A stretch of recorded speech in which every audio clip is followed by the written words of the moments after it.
13일 동안 이어진 6일 지방선거와 국회의원 보궐선거 공식 선거운동이 오늘 자정에 마무리됩니다. 여야는 주요 격전지를 중심으로 마지막 총력 유세전에 나섭니다. 선거 전 막판 불거진 김포공항 이전 문제를 놓고 여야 간 공방이 이어졌습니다. 경기도지사 선거에 나선 국민의힘 김은혜 후보는 재산 축소 신고가 확인됐고 민주당 김동연 후보는 부총리 시절 측근 업체 일감 몰아주기 의혹이 제기돼 양측 간 난타전이 벌어졌습니다. 소상공인과 자영업자 손실보전금 신청 첫날인 어제 108만여 명이 신청했고 이 가운데 96만여 명이 약 6조 원을 받은 걸로 집계됐습니다. 정부는 다음 달 9일까지 전체의 90% 이상을 지급하는 등 속도감 있게 지원할 계획입니다. 정부가 오늘 국무회의를 열고 법무부의 인사검증 담당 조직을 신설하는 대통령령 개정안을 처리합니다. 다음 주 조직이 출범할 것으로 보이지만 법무부 비대화와 대법관 후보자 등이 법무부 검증 대상에 포함될 것으로 보여서 논란이 이어지고 있습니다. 가상화폐나 금, 주식 등 각종 종목을 사고 파는 가짜 거래소 수십 개를 만들어 17억여 원에 가로챈 일당이 경찰에 붙잡혔습니다. 경찰은 추가 피해 사례가 있을 것으로 보고 수사를 확대하고 있습니다. 경찰이 어젯밤 전동 킥보드와 오토바이 등에 대한 단속에 나서 음주운전과 무면허, 안전모 미착용 등 각종 위반 행위를 적발했습니다. 경찰은 오늘 7월 말까지 특별 단속을 이어갈 방침입니다.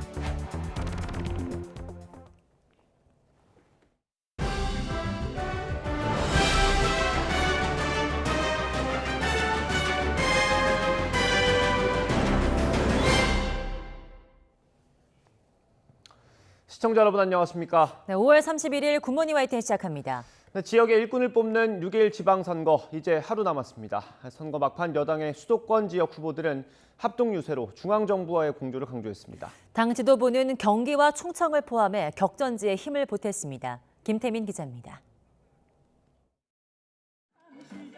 국민의힘 김은혜 경기지사 후보는 이른 아침 서울 강남에서 첫 유세에 나섰습니다. 내일 서울로 출근길에 나서는 경기도민들을 향해 교통 문제 해결을 약속하며 눈물로 지지를 호소했습니다. 저는 그 광역버스의 신설과 함께 합리적인 조정이 가능하도록 이미 작은 성공을 이뤄낸 바 있습니다. 열심히 하겠습니다. 꼭 일하고 싶습니다. 감사합니다. 동반 유세에 나선 오세훈 서울시장 후보도 초접전 승부 중인 김 후보에게 힘을 보탰습니다. 중앙정부와 서울시, 경기도의 정책 공조를 내세우며 수도권 후보들의 동반 상승 효과를 누렸습니다.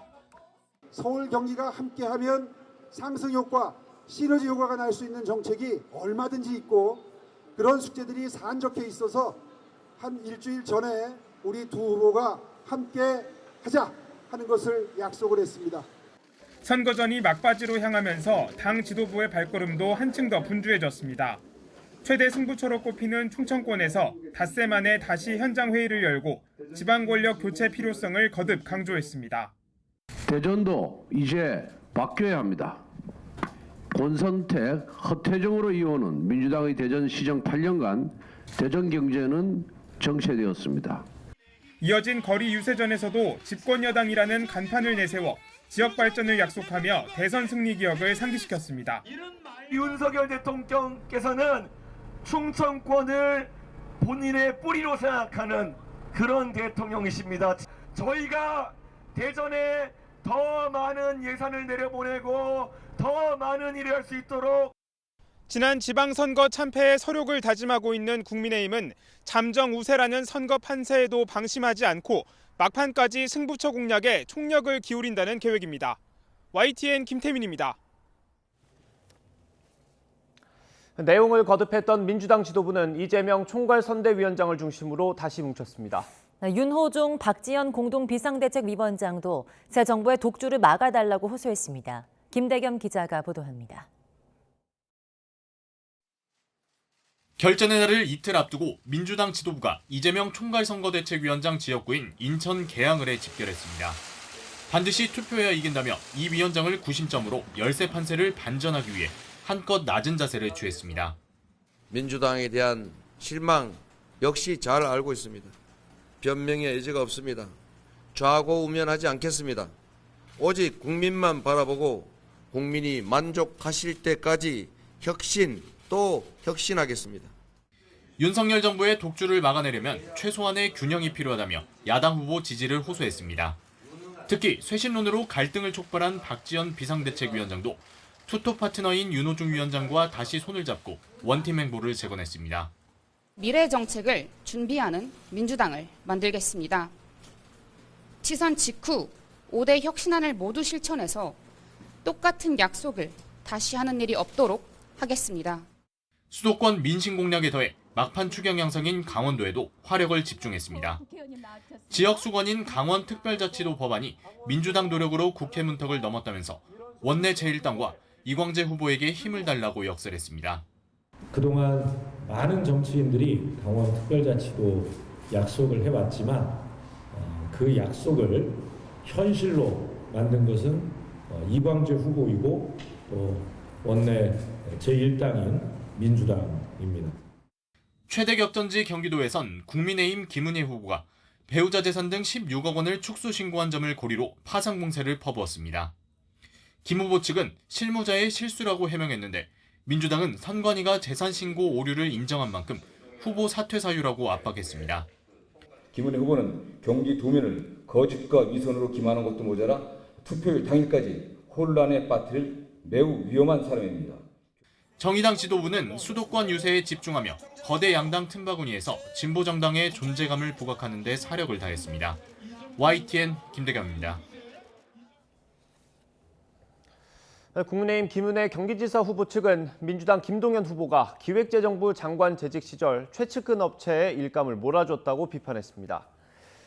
김 후보 선대위 소속 홍종기 대변인은 기재부가 지난 2017년 설에는 선물 세트를 우체국 쇼핑에 맡겼지만 김 장관이 취임하고는 특정 업체에 대한 몰아주기가 시작됐다고 말했습니다. 이에 대해 김 후보 측은 일감 몰아주기 주장은 사실이 아니고 국가계약법 관련 규정에 따라 엄정하게 진행됐다고 반박하며 허위사실 유포에 대해서 법적 대응에 나서겠다고 밝혔습니다.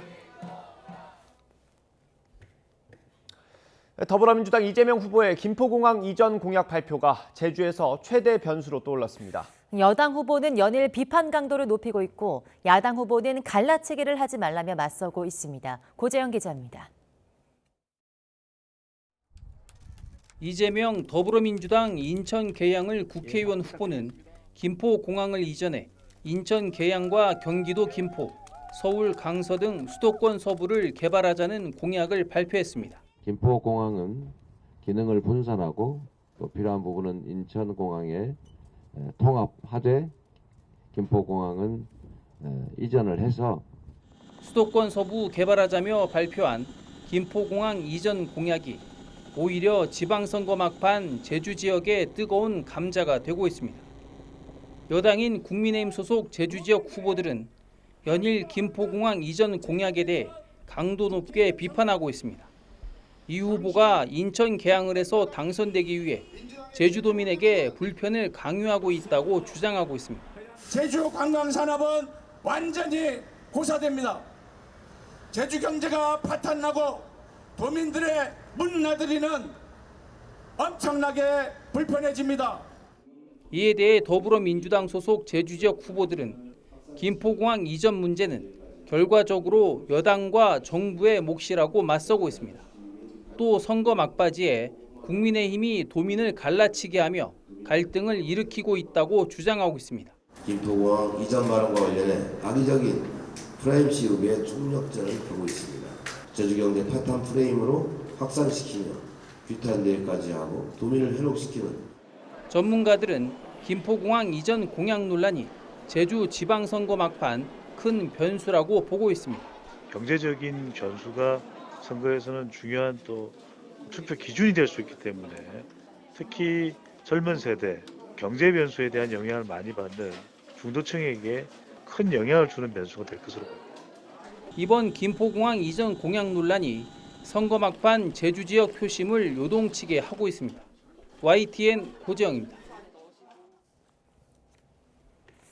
6일 지방선거 투표 전 마지막 날 여야 지도부는 충청 지역 등 주요 격전지를 중심으로 총력전을 펼칩니다. 국민의힘 이준석 대표는 제주에서 민주당 후보들의 김포공항 이전 공약을 규탄하는 기자회견을 열고 권성동 원내대표 등은 충청도와 강원도, 경기도 등을 돌면서 마지막 합동 유세를 진행합니다. 민주당 지도부는 오늘 오전에는 세종과 대전에서 지원 유세를 벌인 뒤 최종 상황 점검과 지지 호소 기자회견을 연 뒤 저녁 8시 용상역 광장에서 서울 대승리를 위한 집중 유세에 나설 예정입니다. 이번 지방선거 13일 동안의 공식 선거운동은 오늘 자정으로 마무리되지만 후보들의 경우 SNS나 문자 등을 통한 지지 호소는 투표일까지도 가능합니다. 정부가 2차 추경 예산 집행에 속도를 내기로 했습니다. 소상공인 손실보전금은 앞으로 열흘 안에 90% 이상 지급하겠다고 밝혔습니다. 최상대 기재부 2차관 얘기 들어보겠습니다. 소상공인에 대한 온전한 피해 보상을 위한 손실보전금을 오늘부터 5일 내에 80%, 10일 내에 90% 이상을 지급하겠습니다.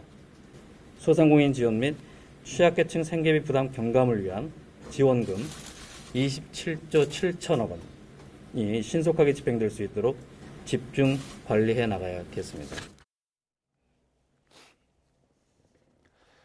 소상공인 손실보전금 신청 첫날인 어제 8시간 반 만에 108만 건의 신청이 접수됐습니다.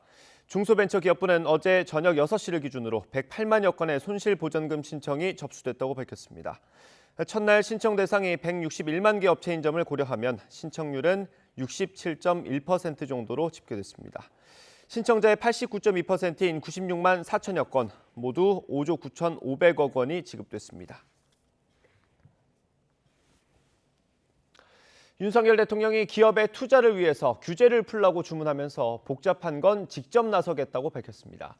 생활 물가 안정을 위해선 모든 수단을 총동원하라고 지시했습니다. 박소정 기자의 보도입니다. 월요일 아침에 열린 대통령실 수석 비서관 회의. 더워진 날씨에 참석자 모두 노타이에 와이셔츠 차림으로 들어섭니다. 다음 주부터는 반팔도 입고 이래야 되겠네. 6월이라서. 회의를 주재한 윤석열 대통령이 가장 먼저 꺼낸 화두는 규제 철폐였습니다. 대기업들이 앞으로 5년 동안 1,000조 원 넘는 투자와 30만 명 이상의 채용 계획을 발표한 것을 언급하면서 이젠 정부가 기업 투자를 가로막는 규제를 풀어 화답할 때라고 말했습니다. 모든 부처가 규제 개혁에 뛰어들라고 주문하면서 이렇게 강조했습니다. 대통령실도 부처와 잘 협조하고 또 어렵고 복잡한 규제는 제가 직접 나서겠습니다. 구체적으로는 법령과 관계없는 행정지도 같은 그림자 규제를 개선하고 대통령령과 부령으로 바꿀 수 있는 것부터 신속하게 처리하겠다는 방침도 제시했습니다. 윤 대통령은 이와 함께 국회를 통과한 62조 추경안의 신속한 집행을 당부한 뒤 가파르게 오를 것으로 보이는 물가 관리로 거듭 지시했습니다. 또 새 정부는 하여튼 가용수단을 총동원해서 국민들의 생활 물가 안정에 총력을 다해 주시기 바랍니다. 회의에 앞서 출근길에는 추경으로 현금 지급이 이루어져 물가가 더 오를 수 있다는 우려가 있다는 질문에 영세 자영업자들부터 생각해야 한다고 답했습니다. 추경 안 합니까? 영세 자영업자를 숨이 넘어갑니다. 그걸 먼저 생각해야죠. 대통령실 관계자는 추가 브리핑에서 지원금을 받은 개인이 소비할 수 있고 저축할 수 있는 만큼 정부가 투자하거나 소비하는 것보다는 물가에 미치는 영향이 작을 것이라고 설명했습니다. YTN 박소정입니다. 네, 한동훈 법무부 장관이 공직자 인사검증 업무에 법무부 이관 논란에 대해서 오히려 의미 있는 진전이라고 반박했습니다. 대법관 인사검증도 담당하는 등 권한 비대와 삼권 분립 침해 우려에 대해서도 국회와 언론의 통제를 받는다고 일축했습니다. 직접 들어보겠습니다. 기자님들이 인사검증이라는 업무에 대해서 이렇게 책임자였던 민정수석이라든가 공직기강 비서관에게 질문해 보신 적이 혹시 있으실까요? 저는 없을 거라고 생각합니다. 이제는 그게 가능해지는 거고요. 의미 있는 진전이라고 저는 생각합니다. 그동안에는 민정수석은 국회에 출석도 안 했었죠. 그런데 앞으로는 인사검증이라는 업무 영역이 국회에서의 질문을 받게 되고 감사원의 감사의 대상이 되고 이렇게 언론으로부터 질문받는 영역이 되는 겁니다. 정부는 오늘 국무회의를 열고 공직자 인사검증을 담당하는 법무부 내 인사정보관리단 신설안을 처리합니다. 정부 관계자는 오늘 오전 한덕수 국무총리 주재로 열리는 국무회의에서 법무부와 그 소속기관 직제 시행규칙 일부 개정령안과 공직 후보자 등에 관한 일부 개정령안을 상정해 의결할 예정이라고 말했습니다. 해당 안은 지금까지 공직자 인사검증 기능을 수행했던 민정수석실을 없애고 해당 역할을 법무부에 맡기는 것을 주요 내용으로 합니다. 인사혁신처장의 공직 후보자 등에 대한 인사정보의 수집 관리 권한을 기존 대통령 비서실장 외에 법무부 장관에게도 위탁합니다. 윤석열 대통령과 김건희 여사가 지난주 용산 대통령실을 찾아 찍은 사진은 김 여사가 직접 팬카페에 제공한 것으로 확인됐습니다. 사진을 찍은 사람이 누군지를 두고 보안 문제도 불거졌는데 대통령실 관계자는 오락가락 해명으로 논란을 키웠습니다. 조은지 기자입니다. 지난주 금요일 사전투표 첫날 윤석열 대통령과 부인 김건희 여사는 용산 대통령실 인근에서 나란히 소중한 한 표를 행사했습니다. 이후 김 여사는 용산 집무실을 찾아 한미 정상회담 때 미국 바이든 대통령이 앉았던 자리에서 윤 대통령과 찰칵 사진을 남겼습니다.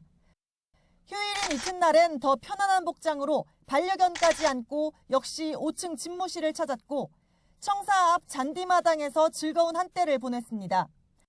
그런데 이 사진들은 모두 김 여사 팬클럽 건희사랑 페이스북 계정을 통해 공개됐습니다. 휴대전화 카메라도 쓸 수 없는 보안구역인 대통령실 안팎에서 대통령 부부가 찍은 사진을 그것도 개인 팬카페로 공개한 것에 대해 당장 민주당 박지원 비상대책위원장은 공적 공간인 집무실을 사유화했다면서 국정 개입의 예고편이 아닌지 걱정된다고 비판했습니다. 대통령실 관계자는 취재진에게 사진을 찍은 건 대통령실 직원이 아니다. 또 대통령 부부의 사생활이라 일일이 공개할 필요가 없다고 답변했다가 25분 만에 다시 브리핑을 열어 김건희 여사 카메라로 부속실 직원이 찍었다고 정정해 논란을 키웠습니다. 앞서 5.18 기념식 당시 윤 대통령이 연설문을 수정하는 사진이 언론에 유출된 일도 있는데 대통령실은 재발하지 않도록 주의하겠다면서도 처리 결과는 함구했습니다. 앞서 윤 대통령 내외가 주말에 전통시장이나 백화점을 깜짝 방문한 건 자연스럽게 시민들을 통해 알려지면서 화제가 됐습니다. 하지만 이번엔 집무실이라는 공적 보안 영역에서의 일이라 팬카페를 통한 공개가 적절했는지 또 대통령실의 오락가락 해명까지 겹치면서 뒷말을 낳는 모양새입니다. YTN 조은지입니다.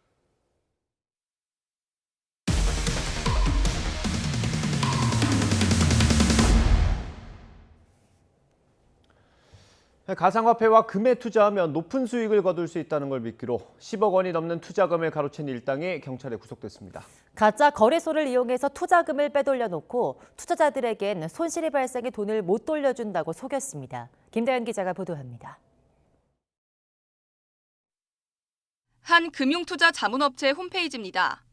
투자 원금을 100% 보장하고 환급까지 책임지겠다고 장담합니다. 재테크 필요성을 느끼던 A씨가 연락했더니 업체 대표는 원금의 3배 수익을 낼 수 있다며 가상화폐 투자를 권유했습니다. 고수익을 보장한다는 얘기에 대표에게 소개받은 코인 거래소를 통해 8천만 원을 투자했지만 한 푼도 돌려받지 못했습니다. 거래소 현황을 보면 수익이 나고 있는데도 각종 비용 정산을 핑계로 지급을 거부당한 겁니다.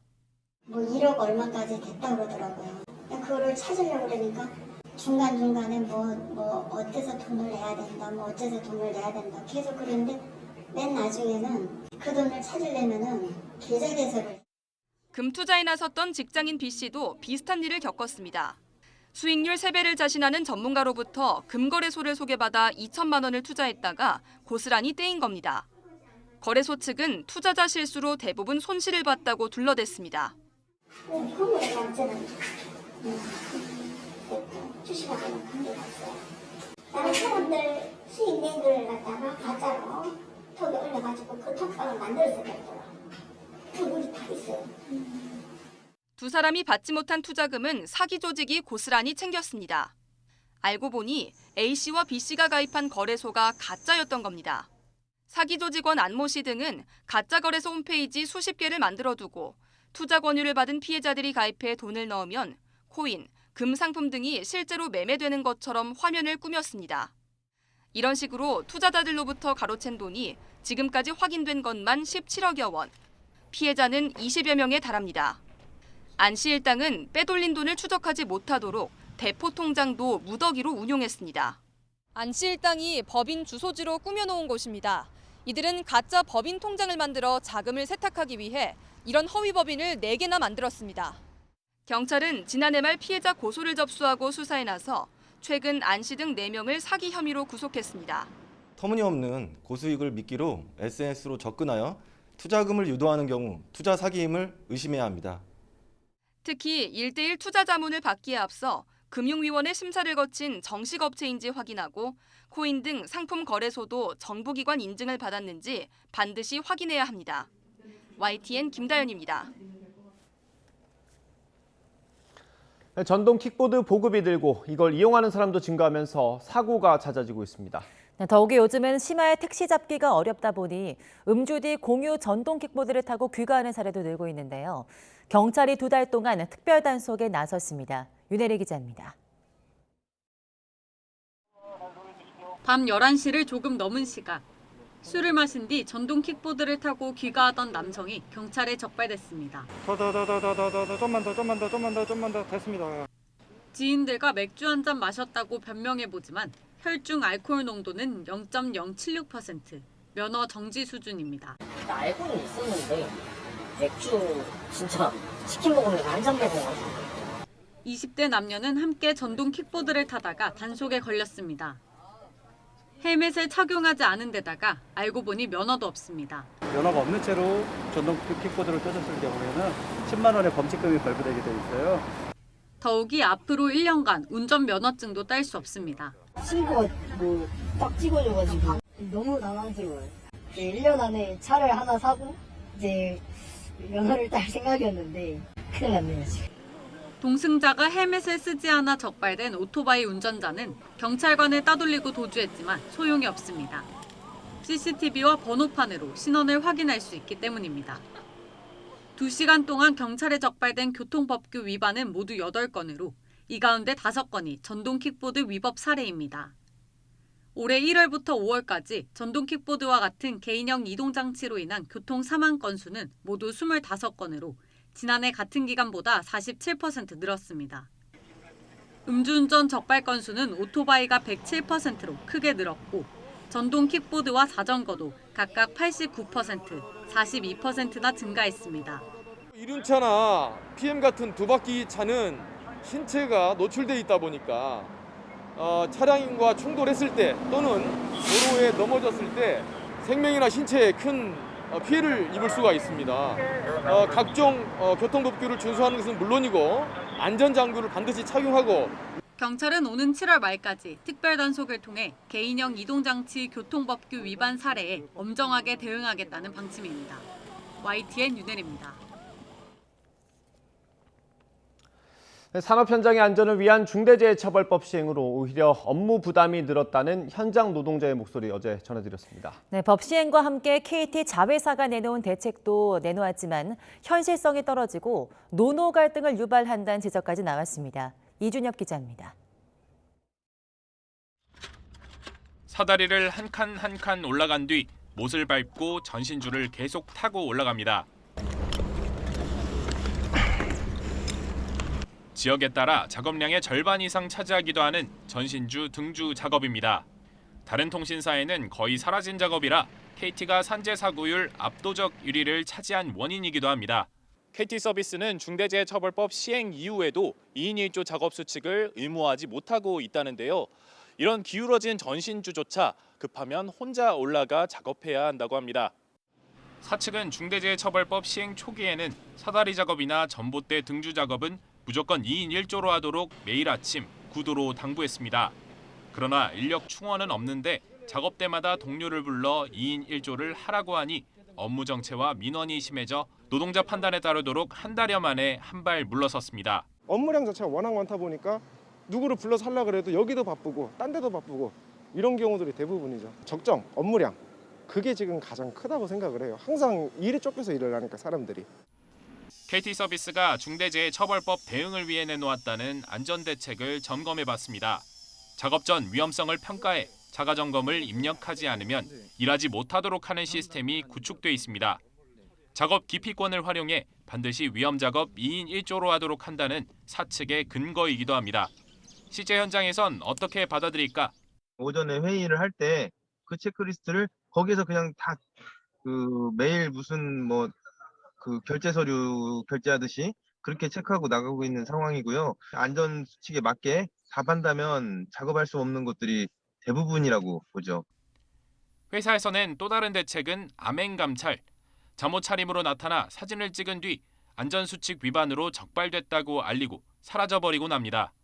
수시로 직원들을 쫓아와 안전수칙 위반 여부를 조사하는데 작업 도구를 가져가려 차량에 잠깐 들르는 직원을 안전모를 벗었다는 이유로 적발하는 등 상식 밖의 단속을 한다는 게 직원들 하소연입니다. 실제 KT서비스 직원을 상대로 한 설문조사 내용을 살펴봤더니 중대재해처벌법 시행 이후 현장에서 안전 강화가 안 됐다고 응답한 비율이 무려 63.7%에 달합니다. 응답자 10명 가운데 9명 이상이 안전 확보를 위해서 열악한 작업 환경 개선과 적당한 작업량이 필요하다고 대답했습니다. 야간 주말 대기를 두고 팀원들끼리 노노 갈등이 날 정도라며 과한 업무량을 줄일 필요가 있고 잦은 고장으로 등주 작업을 유발하는 장비들 혹은 휘어있는 전신주처럼 위험한 시설을 개선해달라는 겁니다. 모든 안전의 기본은 여유라고 봐요. 본인이 납득할 수 있을 만한 수준의 업무량일 때 그런 지침들을 지켜가면서 안전하게 일을 할 수 있다고 보는데 KT서비스는 외부 위험 작업 2인 1조 원칙을 포기한 적 없다고 해명했습니다. 계속해서 인력을 충원하고 낡은 시설을 개선하는 등 안전을 최우선으로 노력하고 있다고 밝혔습니다. 이런 노력으로 올해 5월 말까지 산재 사고가 일어나지 않았다며 현장 노동자들이 제기하는 문제는 일부 사각지대라는 게 사측의 주장입니다. 중대재해처벌법 시행 100일이 넘었지만 KT서비스 노동자들은 여전한 사각지대로 출근하고 있습니다. KT서비스는 우리 현장은 다치면서까지 해야 할 중요한 일은 없습니다라는 안전표어를 내걸고 있습니다. YTN 이준엽입니다. 네, 어제 0시부터 밤 9시까지 코로나19 확진자는 모두 16,627명으로 잠정 집계됐습니다. 진단검사 수가 다시 늘어서 그제 같은 시간보다는 2.8배가량 늘었지만 월요일 같은 시간대 집계에서 확진자가 2만 명 아래로 내려간 건 지난 1월 31일 이후 17주 만에 처음입니다. 전반적으로 확진자 감소세는 계속되고 있습니다. 이에 따라 오늘 발표될 신규 확진자 수는 1만 명대를 유지할 걸로 보입니다. 네, 이처럼 코로나19 환자 감소세가 계속되고 있지만 정부는 여름 재유행 가능성은 여전히 크다고 전망했습니다. 중앙사고수습본부는 최근 일주일 하루 평균 환자는 16,000명대라며 유행 감소세가 계속되는 것은 긍정적이지만 일정 시점부터는 감소 폭이 둔화해 정체될 거라며 하향 한계치 예측은 쉽지 않다고 설명했습니다. 특히 올해도 여름철 재유행 가능성은 크다고 강조했습니다. 에어컨 가동으로 실내 환기가 어려워지는 밀폐 환경 영향으로 재유행이 예상된다는 건데 유행 규모가 클 것 같지는 않다고 덧붙였습니다. 네, 코로나19 증상을 보이는 사람이 아직 하루에 10만 명씩 나오고 있는 북한이 봉쇄를 풀면서 중국에서 미묘한 반응이 나오고 있습니다. 네, 코로나19 발생 초기에 중국식 방역을 따라 배우겠다고 했다가 20일도 안 돼서 정반대로 방향을 바꿨기 때문입니다. 베이징에서 강성웅 특파원이 보도합니다. 북한의 전격적인 봉쇄 해제 소식이 중국 인터넷상에서 논란을 일으켰습니다. 여전히 하루 8만여 명의 유혈자가 나오는 상황에서 북한이 평양에 대한 봉쇄를 풀었기 때문입니다. 무엇보다 백신도 맞지 않은 상태에서 나온 방역 완화 조치가 황당하다는 반응이 많았습니다.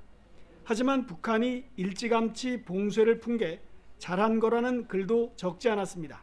중국도 이참에 고강도 봉쇄를 포기하고 위드 코로나로 가자며 당국을 은근히 비판하는 겁니다. 아예 북한으로 가고 싶다는 말까지 나오자 관변 논객이 나서 정신을 차리라며 일침을 가했습니다. 북한의 코로나19 발생 직후부터 북중 국경 방역을 강화한 중국은 한층 더 긴장하게 됐습니다. 이민 边防部门的防疫抗疫的合作，联合加强边境巡逻管控，严防非法入境带入疫情。 압록강 두만강과 접한 지린성은 일요일에 대책회의를 열어 외부 유입 차단을 재차 강조했습니다. 북한의 봉쇄 일부 해제 다음 날 하루 유혈자 수는 다시 10만 명 이상으로 조금 늘어났습니다. 북한의 감염 상황을 예단하기는 어렵지만 방역을 완화하겠다는 방침은 중국의 이른바 제로 코로나 정책의 실효성에 한 번 더 의문을 던지고 있습니다. 베이징에서 YTN 강성웅입니다. 러시아군이 우크라이나 동부 돈바스 지역에 총공세를 펼치면서 이 지역을 80% 정도 장악했다는 분석이 나오고 있습니다. 돈바스가 넘어가면 러시아는 점령 지역들을 잇는 육로를 구축해 전쟁이 새로운 국면을 맞게 될 걸로 보입니다. 김선희 기자의 보도입니다. 우크라이나군의 보급 요충지로 집중 공격을 받고 있는 세베로도네츠크 주변 도시들입니다. 러시아군에게 대규모 폭격을 당해 건물들이 처참하게 부서져 있습니다. 세베로도네츠크는 러시아군에 포위돼 어렵게 버텨왔지만 점점 힘에 부치고 있습니다. 루안스크 주지사는 현지 시간 30일 러시아군이 세베로도네츠크 중심부로 진격했고 중요 기반시설이 파괴된 가운데 주거 건물의 60%는 복구가 불가능한 수준이라고 전했습니다. 우크라이나군의 주요 보급 통로인 세베로도네츠크가 함락되면 루안스크 일대에서 전면 철수할 수밖에 없다는 관측이 나오고 있습니다. 수도 키이우 북부에서 퇴각한 러시아군은 동남부 돈바스 지역에 전력을 집중해 현재 이 지역의 80%를 장악했다는 분석입니다. 이렇게 되면 루안스크 전역이 러시아군에 들어가고 도네츠크주에 집중 공세를 가할 수 있어 돈바스 전체를 점령할 가능성이 높아집니다. 돈바스가 함락당하면 우크라이나 전쟁은 새로운 전환점을 맞게 됩니다. 러시아는 크림반도에서 남부 점령지 헤르손주와 자포리자주를 통과해 돈바스를 거쳐 러시아로 연결되는 육로를 구축할 수 있습니다. 전세는 기울고 있지만 우크라이나군은 결사 항전 의지를 다지고 있습니다. намагається закріпитись в районі населеного пункту Лиман. На Сєвєродонецькому напрямку за підтримки артилерії вів штурмові дії у районі міста Сєвєродонецька. 서방에 강력하고 신속한 무기 공급이 필요하다며 장거리포 지원이 절실하다고 호소했습니다. 하지만 러시아의 공세가 워낙 강해 서방의 무기만으로 오랫동안 버티기 어려울 것이라는 암울한 전망이 나오고 있습니다. YTN 김선입니다. 미국의 포위 전략에 맞서기 위해 중국이 추진한 태평양 섬나라와의 안보 협정이 일단 실패로 돌아갔습니다. 미중 두 강대국의 편가르기를 걱정하는 정서가 강하게 작용했던 걸로 보입니다. 류재복 기자의 보도입니다.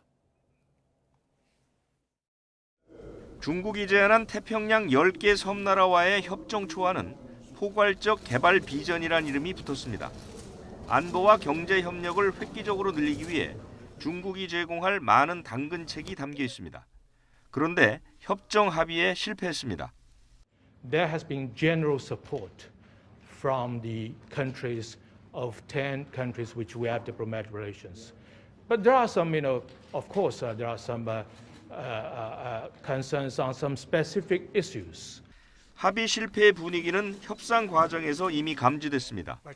파노멜로 미크로네시아 대통령은 지정학적 긴장을 올리고 안정을 위협할 것이라며 반대한다는 뜻을 분명히 밝혔습니다. 포괄적 개발 비전이 합의되면 잘하면 신냉전 시대, 최악일 땐 세계 대전 위험이 있다고 경고했습니다. 다른 나라 역시 태평양이 미중 두 강대국의 각축장이 되거나 편가르기를 강요받는데 부담을 느낀 것으로 알려졌습니다. But then we close up to just one country and it sort of creates tension with other political countries, including America, other Western countries. 최근 중국을 고립시키기 위한 미국의 시도가 전방위적으로 이루어지고 있습니다.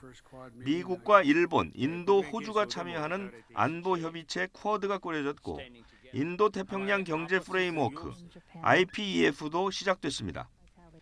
중국은 이에 맞서기 위해 태평양 섬나라들과 다자 협정 체결을 꾀했지만 제동이 걸렸습니다. 중국 정부는 하지만 합의를 위한 중요한 한 걸음을 내디뎠다며 협정 추진을 계속할 뜻을 밝혔습니다. YTN 유재복입니다. 네, 이번 주 목요일 강호 브라질과 평가전을 앞둔 벤투호가 파주에서 모여서 첫 훈련을 소화했습니다. 손흥민 선수는 브라질에는 세계적인 선수들이 많지만 우리는 우리가 할 수 있는 것을 경기장에서 다 보여주는 것이 중요하다고 출사표를 던졌습니다. 김동민 기자입니다.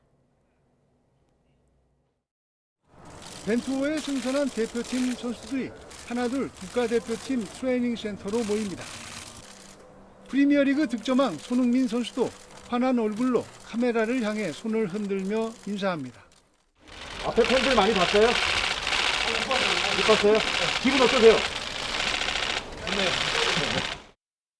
러닝으로 가볍게 시작한 훈련. 선수들은 즐겁게 공을 차며 컨디션을 점검했습니다. 캡틴 손흥민은 EPL 득점왕으로 달라진 것은 없다며 우리가 할 수 있는 플레이를 다 보여주는 게 중요하다고 출사표를 던졌습니다. 브라질에는 정말 다 세계적인 선수들이죠. 저희 선수들도 상당히 그 경기에 대해서 기대를 많이 하고 있고 또 많은 팬분들 앞에서 저희가 보여줄 수 있는 모습들을 다 보여줘서 좋은 경기를 하는 게 가장 중요할 것 같습니다. 코로나로 중지됐던 팬들의 훈련 참관도 재개돼 350명의 팬들이 선수들의 훈련을 가까이서 지켜봤습니다.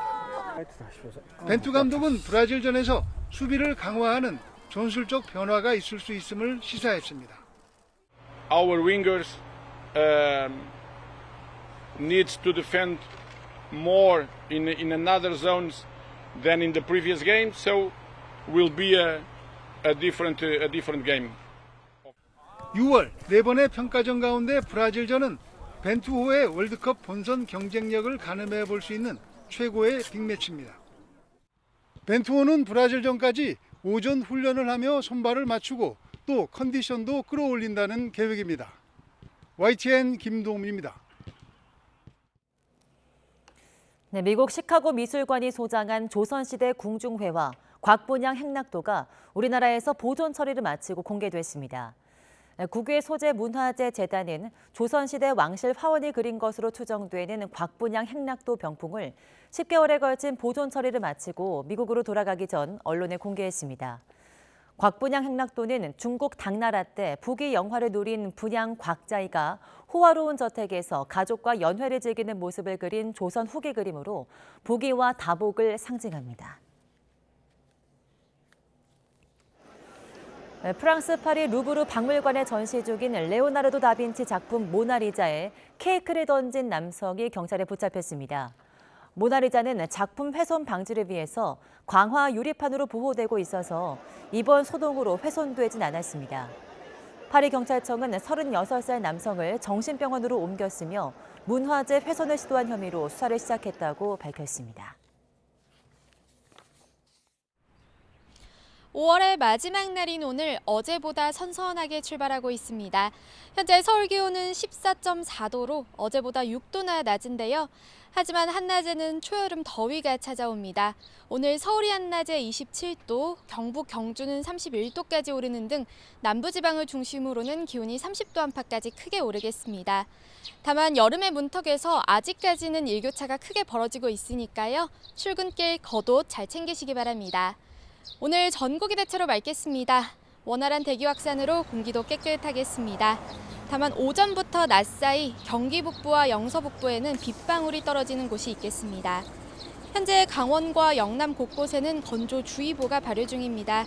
특히 오후부터는 강원 영동을 중심으로 바람도 강하게 불 것으로 보이니까요. 산불 등 화재 발생하지 않도록 각별히 유의하시기 바랍니다. 현재 기온 살펴보면 서울 14.4도, 대전 13.5도, 광주 15도 보이고 있습니다. 오늘 낮 기온은 어제보다 1도에서 많게는 7도가량 높겠습니다. 서울 27도, 대전 28도, 대구 30도가 예상됩니다. 이번 한 주간 대체로 맑은 가운데 지방선거일인 내일도 초여름 더위가 이어질 전망입니다. 오늘 낮 동안 강한 햇볕이 내리쬐면서 전국의 자외선 지수가 매우 높은 수준까지 치솟겠습니다. 외출하실 때는 모자나 선글라스 등으로 햇볕 차단에도 신경 써주시기 바랍니다. 지금까지 서울상암동에서 YTN 원희다입니다. 소상공인과 자영업자 손실보전금 신청 첫날인 어제 108만여 명이 신청했고 이 가운데 96만여 명이 약 6조 원을 받은 걸로 집계됐습니다. 오늘은 사업자 등록번호 끝자리가 홀수인 업체가 신청 대상이고 내일부터는 홀자 구분 없이 신청할 수 있습니다. 13일 동안 이어진 6일 지방선거와 국회의원 보궐선거 공식 선거운동이 오늘 자정 마무리됩니다. 여야는 주요 격전지를 중심으로 마지막 총력 유세전에 나섭니다. 정부가 오늘 국무회의를 열고 법무부의 인사검증 담당 조직을 신설하는 내용의 대통령령 개정안을 처리합니다.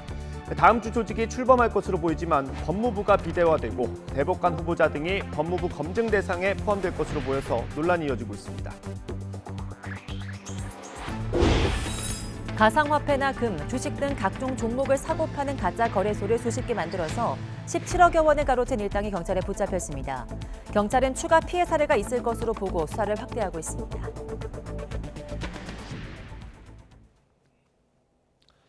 네, 코로나19 손실보전금 지급이 시작된 어제 6조 원에 가까운 돈이 집행됐습니다. 네, 최대 1,000만 원까지 보전되는데 피해가 큰 업종은 적어도 700만 원 이상을 받게 됩니다. 보도에 박홍구 기자입니다. 국회에서 추가 경정 예산안이 진통 끝에 처리되고 국무회의에서 확정되자 정부는 반나절도 안 돼 소상공인 손실보전금 집행 절차를 진행했습니다. 과세 자료를 확보해 지급 대상과 금액을 미리 산정해 놓은 것입니다. 모든 사람들에 대해서 많이 이렇게 드리는 것보다는 사회적인 약자, 어려우신 분들에 대해서 두텁게 그렇게 지원을 하자 하는. 손실보전금은 소상공인과 소기업, 중기업 가운데 2020년 또는 2021년 매출이 1년 전에 비해 감소한 371만 명이 지원 대상입니다. 매출 감소가 이미 확인됐기 때문에 별도 서류 제출 없이 사업자 등록번호 입력과 본인 인증 등 간단한 절차만 거치면 신청이 완료됩니다. 첫날은 짝수 사업자 등록번호를 가진 161만 개 사업자에게 안내 문자가 발송돼 오후부터 지급이 개시됐습니다. 둘째 날은 홀수 사업자가 6월 1일부터는 홀자 구분 없이 신청할 수 있습니다. 다수의 사업체를 경영하는 25만 개사는 6월 2일부터 신청이 시작됩니다. 매출 구간을 2억 미만, 2억에서 4억, 또 4억 이상으로 나누고 매출 감소율은 40%, 40에서 60%, 60% 이상으로 세분화해 최소 600만 원에서 최대 1,000만 원까지 지급됩니다. 특히 사회적 거리두기 조치로 타격이 큰 여행업과 항공운송업, 공연전시업, 스포츠시설 운영업 등에 대한 지원을 강화했습니다. 여행업 등 매출 감소율 40% 이상인 50개 업종과 방역 조치를 이행한 연매출 50억 원 이하 중기업은 최소 700만 원, 최대 1,000만 원을 상향하여 지원합니다. 정부는 신청 당일 지급과 하루 6회 지급을 원칙으로 10일 이내에 90% 지급을 완료할 방침입니다. 손실보전금 신청은 오는 7월 29일까지 2달간 받기로 했습니다. 정부는 이 밖에 특수형태 고용 근로자와 프리랜서 지원금 200만 원은 6월 8일부터 신청을 받아 13일부터 지급하고 법인 택시와 전세버스 기사는 6월 3일 신청 공고를 내서 6월 말부터 지급할 계획입니다. YTN 박홍구입니다. 국민의힘이 더불어민주당 이재명 총괄선대위원장과 송영길 서울시장 후보가 내놓은 김포공항 이전 공약에 대해서 어떻게든 표만 얻어보자는 선동에 불과하다고 깎아내렸습니다. 국민의힘 허은하 중앙선대위 대변인은 논평을 내고 민주당이 선거가 코앞으로 닥치자 묻지마식 아니면 말고식의 설익은 공약을 발표했다며 이같이 밝혔습니다. 그러면서 두 사람이 불쑥 내놓은 설익은 공약에 민주당 제주도당은 즉각 반대 성명을 냈고 윤호중 비대위원장은 노골적인 지역 갈라치기를 선언하기까지 했다면서 당내 설득도 제대로 하지 못한 공약으로 과연 국민을 설득할 수 있겠냐고 비판했습니다. 더불어민주당 김민석 선거대책위원회 총괄본부장이 6월 지방선거에서 몇 군데를 이기냐가 중요한 게 아니라 국민의힘의 압승을 반드시 막아내야 한다는 점이 중요하다고 강조했습니다. 김 총괄본부장은 긴급 기자회견을 열고 대내외적 변화로 호남과 제주 등 4곳 외에 한 곳도 승리를 장담하기 어려운 것은 사실이라며 이같이 밝혔습니다. 또 이재명 총괄선대 위원장 등이 공약한 김포공항 이전에 대해선 명확하게는 공약이 아니라 초장기 연구과제로 설정한 것이 당대당이 과도하게 쟁점화한 면이 있다고 선을 그었습니다.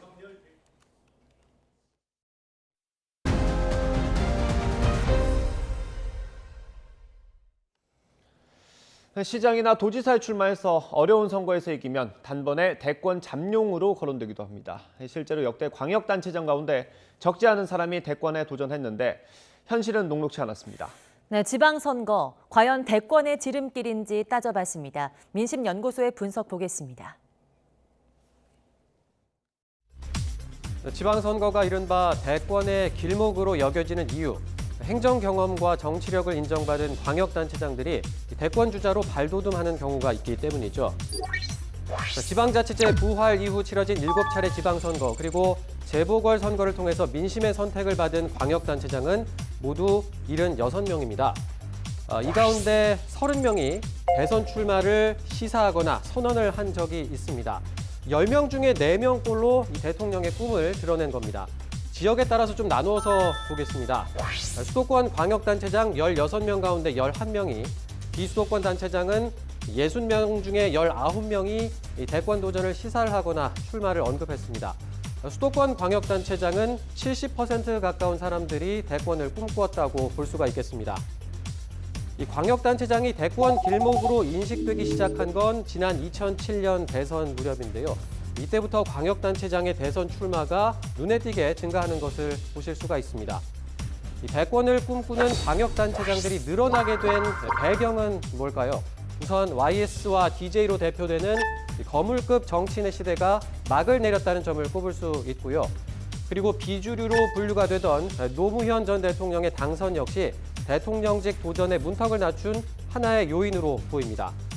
또 당시 민선 3기 이명박 서울시장의 급부상도 적지 않은 영향을 미쳤습니다. 그럼 이번엔 지방 정치를 통해서 대권의 꿈을 키운 인물들 누가 있었는지 김지선 기자가 전해드립니다. 네, 지금 보고 계시는 이 사진은 역대 광역단체장 가운데 대선 출마 가능성을 한 번이라도 입에 올렸던 인물들입니다. 모두 30명인데요. 공식 출마 선언을 한 인물 외에도 대권 도전 가능성을 우회적으로 시사한 사람도 포함되어 있습니다. 이 중에 대선을 앞두고 이번 대선에 도전하겠다 이렇게 공식적으로 출마 선언을 한 사람 몇 명일까요? 24명입니다. 이들이 당내 경선 레이스를 비롯한 본격적인 선거 과정에 뛰어드는데요. 7명은 중도에 포기하거나 다른 후보와 단일화를 하죠. 이렇게 남은 17명이 경선을 완주하지만 상당수가 탈락합니다. 실제로 본선 진출은 5명뿐입니다. 여기에서 마지막까지 사퇴하지 않고 선거 당일 국민의 선택을 기다린 사람 이렇게 4명입니다. 여기까지 올 확률 5%네요. 이것만도 쉽지 않죠. 이 중에 청와대 문턱을 넘은 사람 단 1명뿐입니다. 확률로 따지면 1%네요. 지방선거를 대권의 길목으로만 보기 쉽지 않은 이유입니다. 이번 지방선거에 출마한 후보들 가운데 상당수가 역시 5년 후 대권 도전의 꿈을 꾸고 있을 텐데요.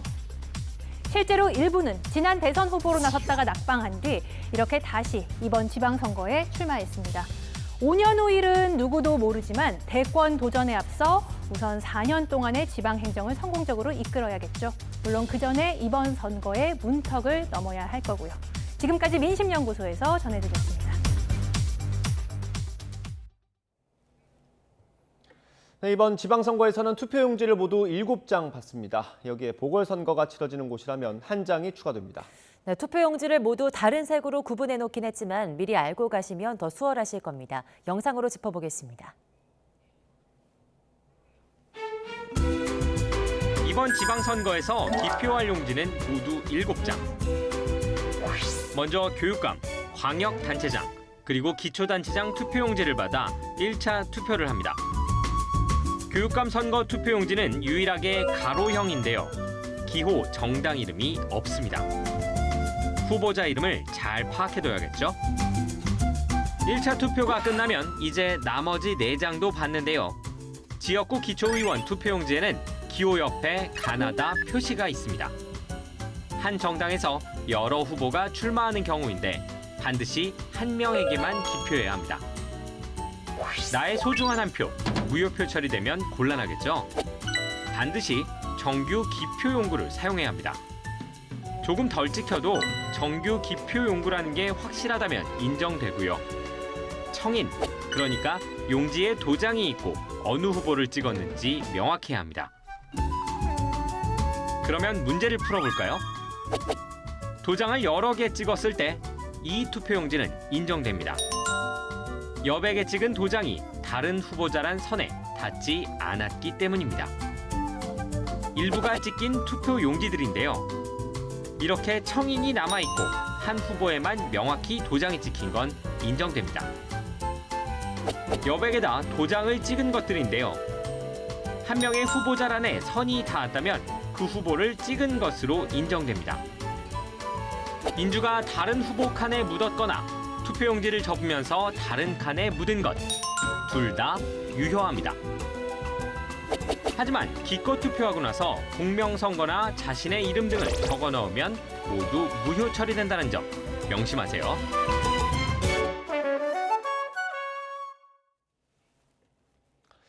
한동훈 법무부 장관이 공직자 인사검증을 맡게 되는 인사정보관리단 논란에 대해서 오히려 의미 있는 진전이라고 반박했습니다.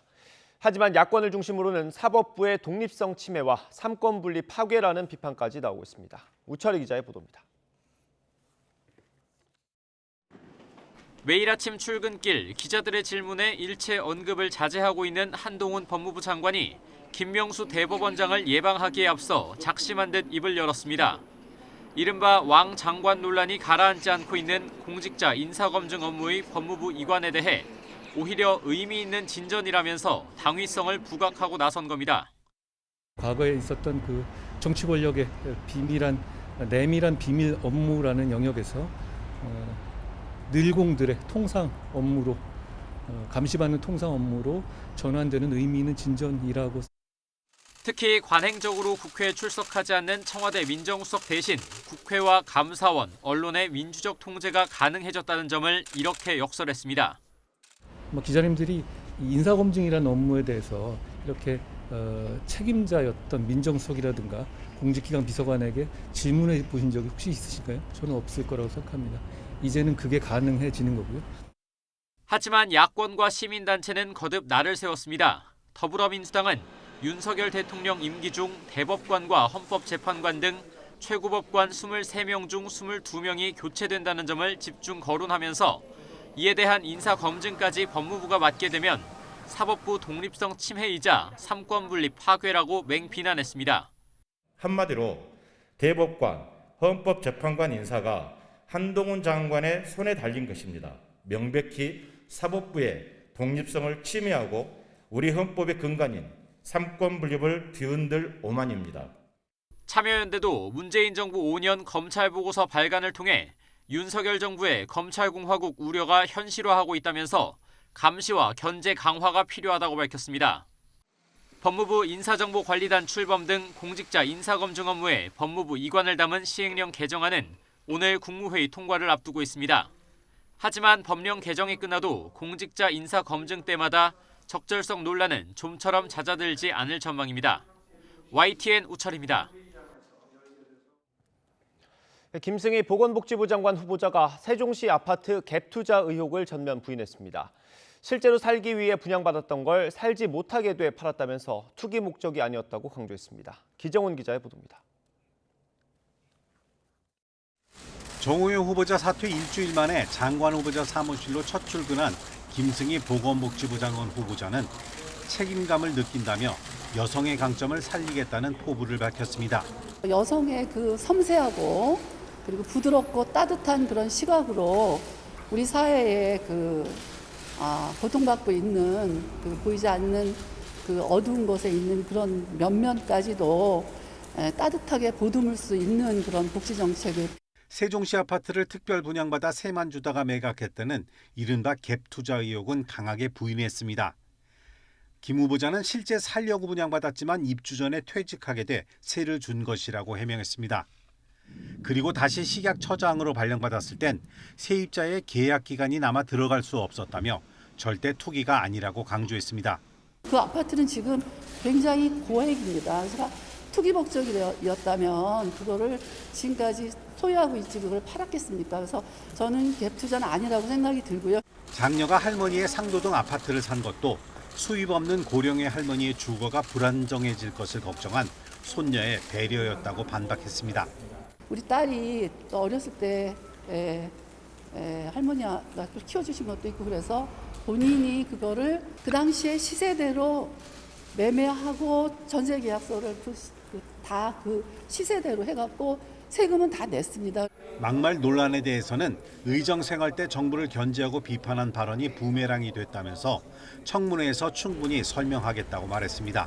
정치인으로서의 그 태도와 생각과 또 행정부서에서 종합적으로 정책을 수립하고 또 사회를 이끌어 나가면서 또 국민의 행복과 국익을 최우선의 가치로 생각해야 되는 위치는 다른 거기 때문에 김 후보자는 또 자신은 지금까지 특정 직역단체 출신으로서가 아니라 자리에 적합한 일을 하는데 전념해 왔다면서 약계 출신 장관이 이례적이라는 평가도 적절치 않다고 반박했습니다. YTN 기정훈입니다. 원희룡 국토교통부 장관은 이번 정부 내 GTX A 노선을 개통하는 데 이어 BC 노선을 착공할 거라며 DEF 등 신규 노선 발굴도 차질 없이 추진해 GTX를 대폭 확충하겠다고 밝혔습니다. 원 장관은 GTX A 노선의 종착지인 동탄역 공사 현장을 점검하고 지역 주민들을 만나 이같이 말했습니다. 원 장관은 GTX A는 우리나라 최초의 GTX 노선으로 상징적인 의미가 크다며 2024년 개통 시 수도권 대중교통 체계에 혁신적인 변화를 가져올 매우 중요한 사업이라고 강조했습니다. 전동 킥보드와 오토바이 등의 교통사고가 증가하고 있는 가운데 경찰이 오늘 7월 말까지 이륜차 교통법규 위반 특별단속에 착수했습니다. 특히 심야 택시 대란이 계속되면서 음주 뒤 공유 전동 킥보드를 타고 귀가하는 사례가 늘어 불시 단속을 이어가기로 했습니다. 경찰은 어제 서울 시내 곳곳에서 단속에 나서 전동 킥보드와 같은 개인형 이동장치의 교통법규 위반 사례 102건을 적발했습니다. 네, 금과 주식, 가상화폐 등 각종 종목을 사고 파는 가짜 거래소를 수십 개 만들어서 17억여 원을 가로챈 일당이 경찰에 붙잡혔습니다. 서울 성동경찰서는 특정 경제범죄법상 사기 혐의로 허위법인 개설자 안모 씨 등 일당 4명을 붙잡아 조사하고 있습니다. YTN 취재 결과 안 씨 일당은 허위 수익률이 표시되는 가짜 거래소를 수십 개 만든 뒤 1:1 투자 조언을 미끼로 피해자 23명에게 17억여 원을 투자하도록 한 뒤 가로챈 혐의를 받고 있습니다. 고등학교 급식용 김치에서 죽은 개구리가 발견돼 학교 측이 경위 파악에 나섰습니다. 어제 서울에 있는 고등학교에서 학생들이 점심 급식으로 나온 김치에서 반쯤 잘린 죽은 개구리가 있는 걸 확인하고 즉각 학교에 알렸습니다. 학교 측은 해당 납품업체에서 받은 김치를 모두 반품했고 업체 측은 학교를 불러 사태를 파악하고 있습니다. 최근 건설 원자재 값이 크게 오르면서 업체들의 공사 수주 분위기도 달라졌습니다. 예전보다 사업성을 더 꼼꼼하게 따지다 보니 입찰에 참여한 건설업체가 단 한 곳도 없는 재개발 현장까지 나왔습니다. 최기성 기자입니다. 아파트 4,100여 가구 입주를 목표로 재개발을 추진 중인 경기도 성남 신흥 1구역입니다. 지난 4일 사업 설명회를 열었지만 현장에 온 건설사는 한 곳도 없었습니다. 3.3제곱미터당 495만 원으로 책정한 공사비가 너무 낮다는 게 불참 이유였습니다. 현장에 참여를 하지 않아서 전화를 저희가 했고요. 근데 그 전화를 했을 때 현장 참석이 불가능하다, 입찰을 못하겠다라는 의사를 표현했습니다. 주변에 있는 다른 재개발 사업지에서도 최근 비슷한 일이 벌어졌습니다. 성남 수진 1구역도 5천여 가구 대단지 아파트를 짓기 위해 건설사를 찾는 공고를 냈지만 한 곳도 나서지 않았습니다. 역시 낮은 공사비 책정이 원인이었습니다. 저희들도 황당했죠. 사실은 경기도 수도권 내에서 단일 동으로서는 저희가 가장 큰 규모였는데 한 군데도 안 들어와서 저희들은 당황스러웠습니다. 입찰을 고민하다 포기한 한 건설사는 공사비를 3.3제곱미터당 500만 원 초중반대로 올리거나 물가 상승분 반영 조항을 추가해야 한다고 말합니다. 물가 상승분이 반영되지 않은 공사비가 가장 큰 이유라고 보면 될 것 같습니다. 책정된 공사비가 시공사 입장에서는 입찰 참여하기 힘든 수준의 공사비로 생각됩니다. 원자재 값이 급등한 탓에 공사비에 예민하게 반응할 수밖에 없다는 게 건설사 입장입니다. 러시아 우크라이나 전쟁으로 철근과 시멘트의 톤당 가격은 지난해보다 30% 가까이 올랐는데 앞으로 얼마나 더 치솟을지 알 수 없기 때문입니다. 정비사업의 특성인 불확실성도 변수로 꼽힙니다. 둔촌주공 재건축 공사 중단 사태 같은 일을 피하려면 조금이라도 유리한 상태에서 계약을 맺어야 한다는 겁니다. 나중에 조합, 그러니까 발주처와의 분쟁을 좀 줄이기 위해서는 처음에 수주를 할 때부터 프로젝트를 좀 더 면밀히 검토를 하고 그 다음에 이제 입찰 참여 여부를 이제 결정하는 그런 게 요즘 건설사들의 트렌드라고 보시는 게 맞는 것 같아요. 이른바 묻지마 수주에서 선별 수주로 흐름이 바뀌면 착공이 미뤄지면서 장기적으로 공급 물량 감소로 이어질 가능성이 크다고 전문가들은 지적합니다. YTN 최기성입니다. 러시아군이 우크라이나 동부 루안스크주의 요충지인 세베로도네츠크에 대한 공세를 강화하면서 동남부 돈바스 지역을 장악할 가능성이 커졌습니다. 루안스크 주지사는 현지 시간 30일 러시아군이 세베로도네츠크 중심부로 진격했다며 중요 기반 시설이 파괴됐고 파손된 주거 건물의 60%는 복구가 불가능한 수준이라고 전했습니다. 인구 약 10만 명의 세베로도네츠크는 최근 3면에서 러시아군의 공격을 받고 있고 러시아군의 공격으로 민간인 1,500명이 숨진 것으로 추산됐습니다. 향후 러시아가 이들 돈바스를 점령한다면 우크라이나 전쟁은 전환점을 맞이할 거라는 전망입니다. 블라디미르 푸틴 러시아 대통령이 서방의 테러 제재가 해제될 경우 러시아가 상당량의 식량을 수출할 준비가 돼 있다고 밝혔습니다. 크렘린궁에 따르면 푸틴 대통령은 현지 시간 30일 레제프 타이프 에르도안 터키 대통령과 전화통화에서 서방 국가들의 근시안적 금융 경제 정책 결과로 발생한 세계 식량 시장의 문제와 관련 러시아는 해당 테러 제재가 해제될 경우 상당량의 비료와 농산물을 수출할 수 있다고 말했습니다.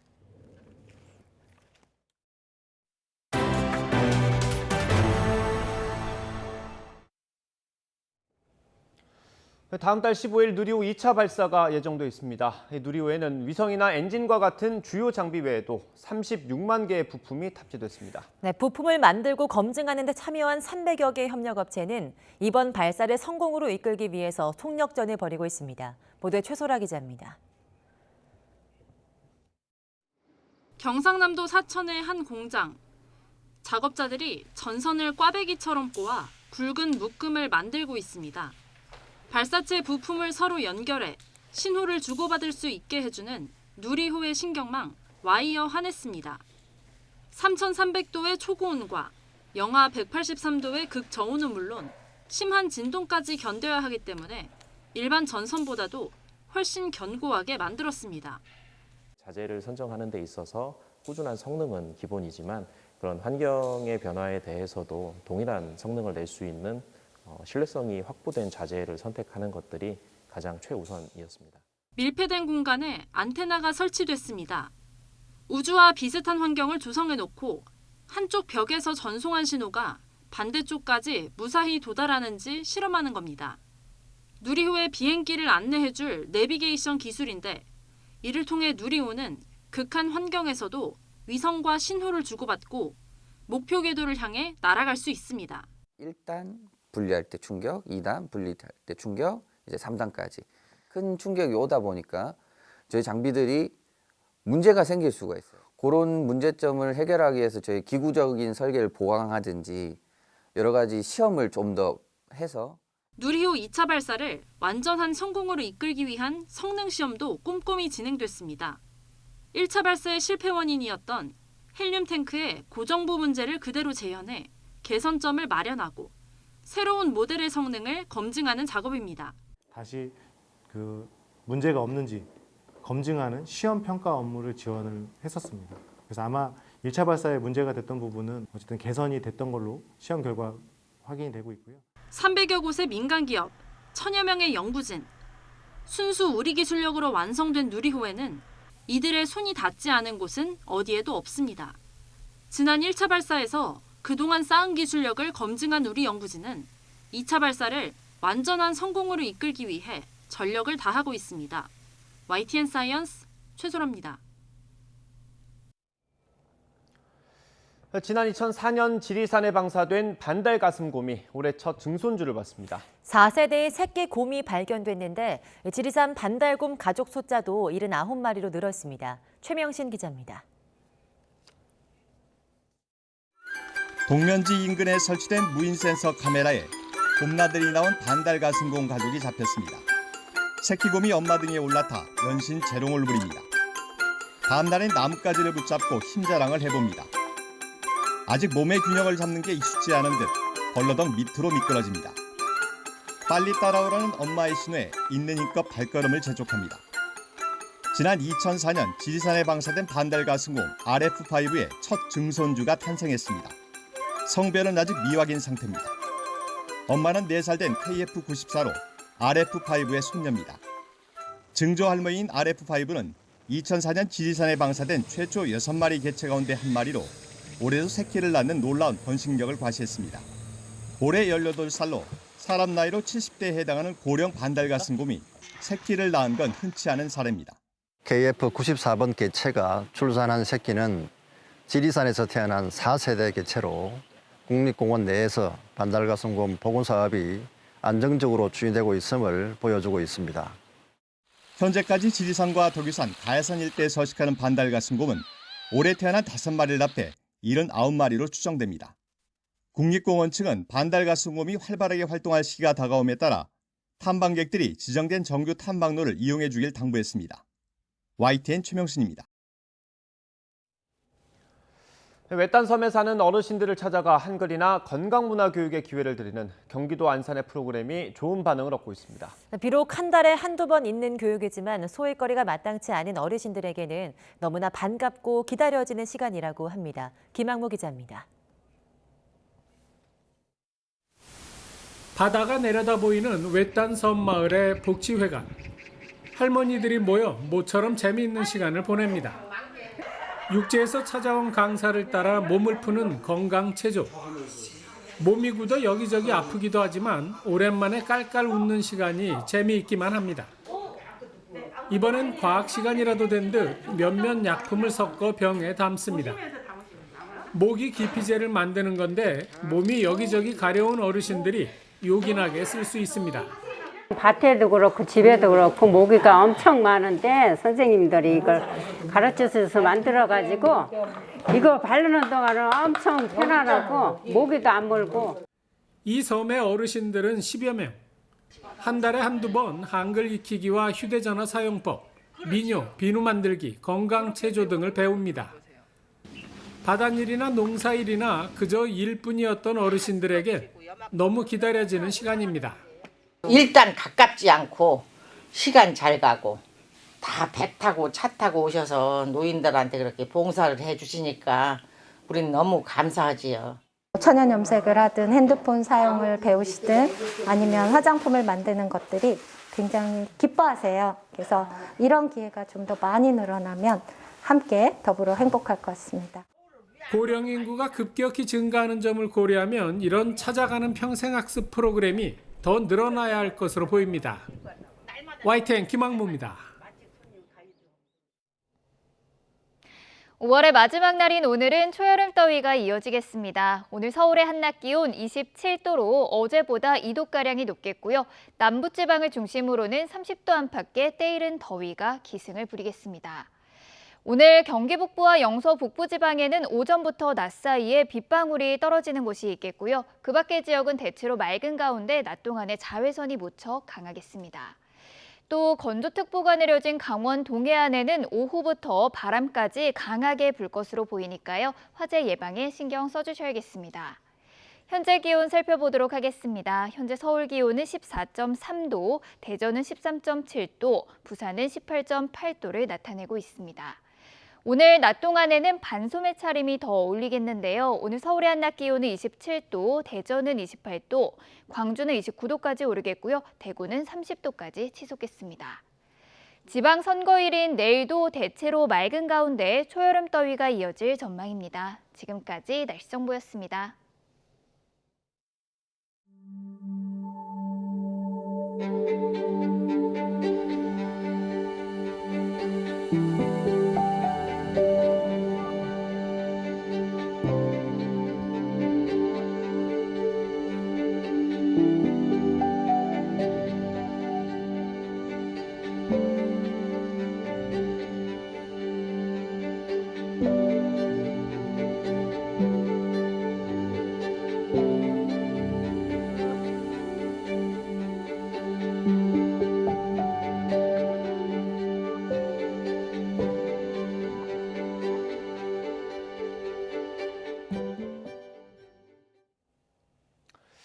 네, 6일 지방선거 이제 하루 앞으로 다가왔습니다. 선거 막판 김포공항 이전 공약이 변수로 떠오른 가운데 거대 양당은 이걸 두고 거친 말을 주고받았습니다. 김승환 기자의 보도입니다.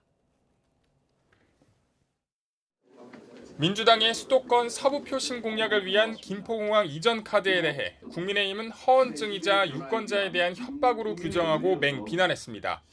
민주당은 김포공항 이전이라는 중요한 공약을 놓고도 당에 대한 지역의 지지를 보고 결정하겠다라며 사실상 유권자를 협박하고 있습니다. 지역 현안이 걸린 국민의힘 오세훈, 김은혜 후보도 김포공항에 모여 한 목소리로 질타에 나섰습니다. 특단하려 노력하는 서민들, 약자들의 입장에서는 이 이슈가, 이 정책 논쟁이 얼마나 흑스럽고 험한 논쟁으로 비춰지겠습니까? 민주당은 이재명 후보 단 한 명의 방탄 복귀를 위해서 대한도민은, 서울 시민은, 제주도민은, 그리고 존경하는 경기도민을 볼모로 잡고 있습니다.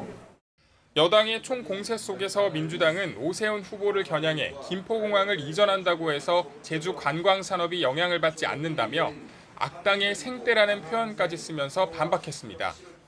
인천공항으로 통폐합을 할 경우에 제주 관광산업이 영향을 받는다. 저는 좀 모자란 생각이거나 악의적 선동이라고 생각합니다. 다만 전제 조건을 제시한 목소리도 나왔습니다. 윤석열 정부의 대통령 집무실 용산 졸속 이전처럼 독단적이고 졸속적으로 처리될 문제가 아닙니다. 특히 제주도민의 합의 없이는 추진될 수 없습니다. 여기에 민주당 지도부에선 중앙당 공약이 아니라며 선을 그었고 현실성이 떨어진다는 당내 의견까지 나오며 엇박자를 내기도 했습니다. 제가 국토위 간사인데요. 예. 제가 여러 가지로 분석해가지고 이거 안 된다. 이거 안 되는 거다라고 그때 저 얘기를 했었죠. 이재명 위원장이 김포공항과 인천공항이 고속전철로 10분이라고 주장한 데 대해서도 이준석 대표가 계속 해괴한 소리를 하고 있다고 비판하는 등 종일 난타전이 이어졌습니다. 김포공항 이전 논란이 제주 관광산업뿐 아니라 지역 부동산 문제로까지 전선이 확대된 가운데 여야는 코앞으로 다가온 지방선거에 어떤 영향을 줄지 셈법 계산에 분주한 모습입니다. YTN 김승환입니다. 네, 6일 지방선거 투표 전 마지막 날 여야 지도부는 충청 지역 등 주요 격전지를 중심으로 총력전을 펼칩니다. 국민의힘 이준석 대표는 제주에서 민주당 후보들의 김포공항 이전 공약을 규탄하는 기자회견을 열고 권성동 원내대표 등은 충청도와 강원도, 경기도 등을 돌며 마지막 합동 유세를 진행합니다. 더불어민주당 지도부는 오늘 오전에는 세종과 대전에서 지원 유세를 벌인 뒤 최종 상황 점검과 지지 호소 기자회견을 열고 저녁 8시 용산역 광장에서 서울 대승리를 위한 집중 유세에 나설 예정입니다. 이번 지방선거 13일 동안의 공식 선거운동은 오늘 자정으로 마무리되지만 후보들의 경우 SNS나 문자 등을 통한 지지 호소는 투표일까지도 할 수 있습니다. 소상공인 손실보전금 신청 첫날인 어제 8시간 반 만에 108만여 건이 접수됐습니다. 첫날 신청 대상이 사업자 등록번호 짝수인 161만 개 업체인 점을 고려하면 신청률은 67.1%입니다. 이 가운데 약 90%인 96만 4천여 건, 모두 5조 9,500억 원이 지급됐습니다. 오늘은 사업자 등록번호 끝자리가 홀수인 업체가 신청할 수 있고 내일부터는 홀짝 구분 없이 신청할 수 있습니다. 윤석열 대통령은 국회에서 추경안이 통과된 게 참 다행스러운 일이라면서 재정당국의 신속한 집행을 당부했습니다. 윤 대통령은 대통령실 수석비서관 회의를 주재한 자리에서 손실보상은 법치국가로서 해야 하는 당연한 의무라면서 거의 숨이 넘어가는 소상공인과 영세 자영업자들이 신속하게 생활안정자금을 받을 수 있도록 해달라며 이같이 말했습니다. 또 한국은행이 올해 소비자 물가 상승률 전망치를 4.5%로 발표한 데 대해 국민의 체감 물가는 그보다 더 높을 거라며 물가가 오르면 실질 소득이 줄어드는 만큼 가용수단을 총동원해 생활 물가 안정에 총력을 다해달라고 주문했습니다. 최근 돼지고기 값이 계속해서 오르면서 금겹살이란 말까지 나오고 있습니다. 콩기름 가격도 오르고 있는데 통닭 가격까지 꿈틀대기 시작했습니다. 윤성훈 기자의 보도입니다. 서울 마장동 축산물 시장 골목이 눈에 띄게 한산해졌습니다. 최근 돼지고기 가격이 너무 올라 찾는 사람들이 뜸해졌습니다. 삼겹살 1kg의 가격은 올해 들어 29,000원대까지 치솟았습니다. 21,000원대였던 지난 3월과 비교하면 무려 38%나 올랐습니다. 가격이 이렇게 오르다 보니 메뉴판 가격까지 무의미해졌습니다. 소비자들이 비싸니까 덜 먹게 되고 여기 이제 마장동 우시장이지만은 찾아오시는 분들도 좀 발길이 뜸해졌습니다. 앞으로가 문제일 것 같아요. 돼지고기 가격이 이처럼 급등한 건 사료로 쓰이는 밀, 옥수수와 같은 농작물 가격이 세계적으로 폭등했기 때문입니다. 러시아의 우크라이나 침략 전쟁 영향 탓입니다. 이런 데다 강원도 홍천에서 발생한 아프리카 돼지열병으로 가격 상승에 기름을 붓는 게 아닌지 더욱 우려되고 있습니다. 감염력과 치사율이 높은 돼지열병이 확산되면 돼지 공급이 줄고 그만큼 고기값은 더 오를 수밖에 없습니다. 기름에 튀기는 통닭 가격도 뛰고 있습니다. 콩과 옥수수 가격이 비싸지자 자연스럽게 기름값도 덩달아 올랐기 때문입니다. 많이 어렵고 식용유가 뭐 10% 20%가 아니야. 지금 물론 폭등을 해요. 27,000원 하던 게 이제 6만 원이야. 6만 원. 닭이 왜 이렇게 비싸요 하는 사람도 있어. 대표적인 서민 음식으로 불리는 돼지고기와 통닭 가격이 치솟자 소비자들은 지갑 열기가 두렵습니다. 돼지고기가 너무 많이 올라갔고 소비자들이 먹기에는 너무 부담감이 가고 예전보다 양을 많이 줄였지. 살까 말까 망설이고요. 또 항상 고민하게 돼. 그 앞에 서가지고 고민하게 돼요. 결국 못 사고 돌아설 때가 많죠. 정부가 연말까지 돼지고기와 식용유 등 식품 원료 7종에 대한 관세를 면제하겠다고 했지만 세계적인 물가 급증 상황인 만큼 당장 효과를 보기는 쉽지 않아 보입니다. YTN 윤성훈입니다. 정부가 관급공사의 납품 단가를 인상하고 자재 가격 상승분이 공사비에 제때 반영되도록 제도를 개선하기로 했습니다. 공사비 갈등이 주택 공급 차질로 이어질 수 있다는 우려에 따른 조치입니다. 이동우 기자가 취재했습니다. 12,000여 가구가 들어설 서울 둔촌 주공아파트. 건축비 인상 등을 둘러싼 시공사와 조합 간의 갈등으로 50%까지 진행됐던 공사는 중단됐습니다. 또 철근과 콘크리트 등 건설 자재비가 급등하자 업체들이 공사비 인상을 요구하며 파업을 벌이기도 했습니다. 비단 이곳만의 일은 아닙니다. 이에 따라 정부는 건설 자재 공급망 점검 회의를 열어 건설 현장의 애로사항을 파악하고 차질 없는 주택 공급을 위한 방안을 논의했습니다. 성남시 신흥 1구역과 부산 현대 우동 3구역 재개발공사 1차례에서 보시듯이 주요 건설자재의 가격 상승과 공급량 부족으로 건설업계는 정상적인 공사를 수행할 수 없는 상황입니다. 정부는 핵심 국정 과제인 250만 호 플러스 알파 주택 공급이 실현되기 위해선 건설자재의 원활한 공급이 무엇보다 중요하다고 강조했습니다. 이를 위해 건설자재 생산과 유통 정보망을 구축하고 자재비 상승분의 공사비 적기 반영을 추진할 예정입니다. 그래서 정부는 이 자재 가격 급등에 따른 공사비의 상승이 우선 공사비에 적기에 반영될 수 있도록 해야 되겠다. 정부는 해마다 2번씩 분양가 상한제 기본형 건축비를 조정하고 있는데 특정 자재의 가격 변동률이 15%를 넘을 경우 3개월 단위로 재조정할 수 있도록 했습니다. 또 정비 사업의 경우 착공 이후 물가 변동에 따른 계약 금액 조정이 활발하게 이루어질 수 있도록 유도할 방침입니다. 하지만 전문가들은 이번 조치에 따라 공공공사는 물론 민간 아파트 분양가 상승도 불가피할 것으로 전망하고 있습니다. YTN 이동호입니다. 지난 주말 윤석열 대통령 부인 김건희 여사의 집무실 방문 사진 촬영 경위를 놓고 대통령실의 해명이 오락가락하면서 비판이 일고 있습니다. 대통령실 관계자는 브리핑에서 김 여사가 지난 27일과 28일 대통령 집무실을 방문해 반려견 등과 찍은 사진이 건희사랑 페이스북 계정으로 공개됐는데 언론 제공 요청은 거부한 걸 놓고 논란이 일자 앞으로는 조정해보겠다고 답했습니다. 사진을 찍고 팬클럽에 사진을 제공한 사람이 누구냐는 질문에 명확히 말하기 어렵다고 말했습니다. 이에 대해 취재진이 집무실 내부에서 촬영하는 건 보안 문제로 직원들조차 안 되는데 촬영 경위가 이해가 안 된다고 지적하자 해당 관계자는 20여 분 뒤 다시 브리핑을 열어서 김 여사 카메라를 가지고 부속실 직원이 찍었다고 설명했습니다. 팬클럽에 사진을 전달한 사람도 여사인 것 같다고 덧붙였습니다. 윤석열 대통령이 취임 후 처음으로 국방부와 합동참모본부 청사를 방문했습니다. 청사 이전에 대한 미안함과 고마움을 전했고 공군 전퍼를 선물받기도 했습니다. 화면으로 보겠습니다.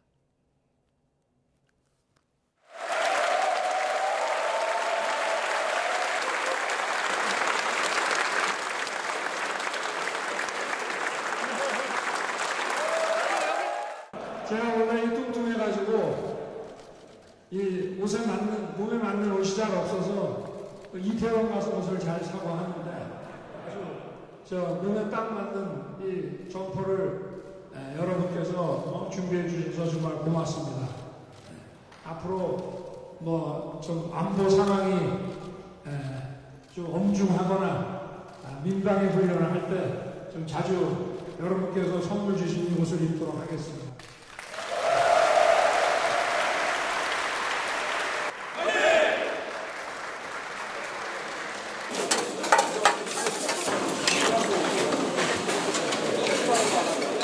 여러분께 하여튼 미안하고 또 감사한 마음을 가지고 있습니다. 그만큼 제가 우리나라의 안보와 또 국방과 이를 위해서 헌신하시는 분들에 대해서 제 나름대로 각별하게 생각하고 있다는 점은 여러분께서 좀 이해해 주시기를 부탁드립니다.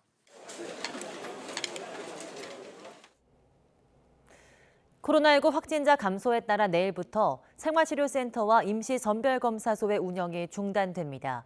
중앙사고수습본부는 코로나19 경증 확진자의 격리 치료를 담당했던 전국 12개 권역별 생활치료센터가 오늘까지만 운영한다고 밝혔습니다. 이에 따라 생활치료센터는 해외에서 입국한 외국인을 위한 중소본 지정센터 한 곳만 제외하고 모두 문을 닫게 됩니다. 정부는 또 전국의 임시선별검사소도 오늘까지만 운영합니다.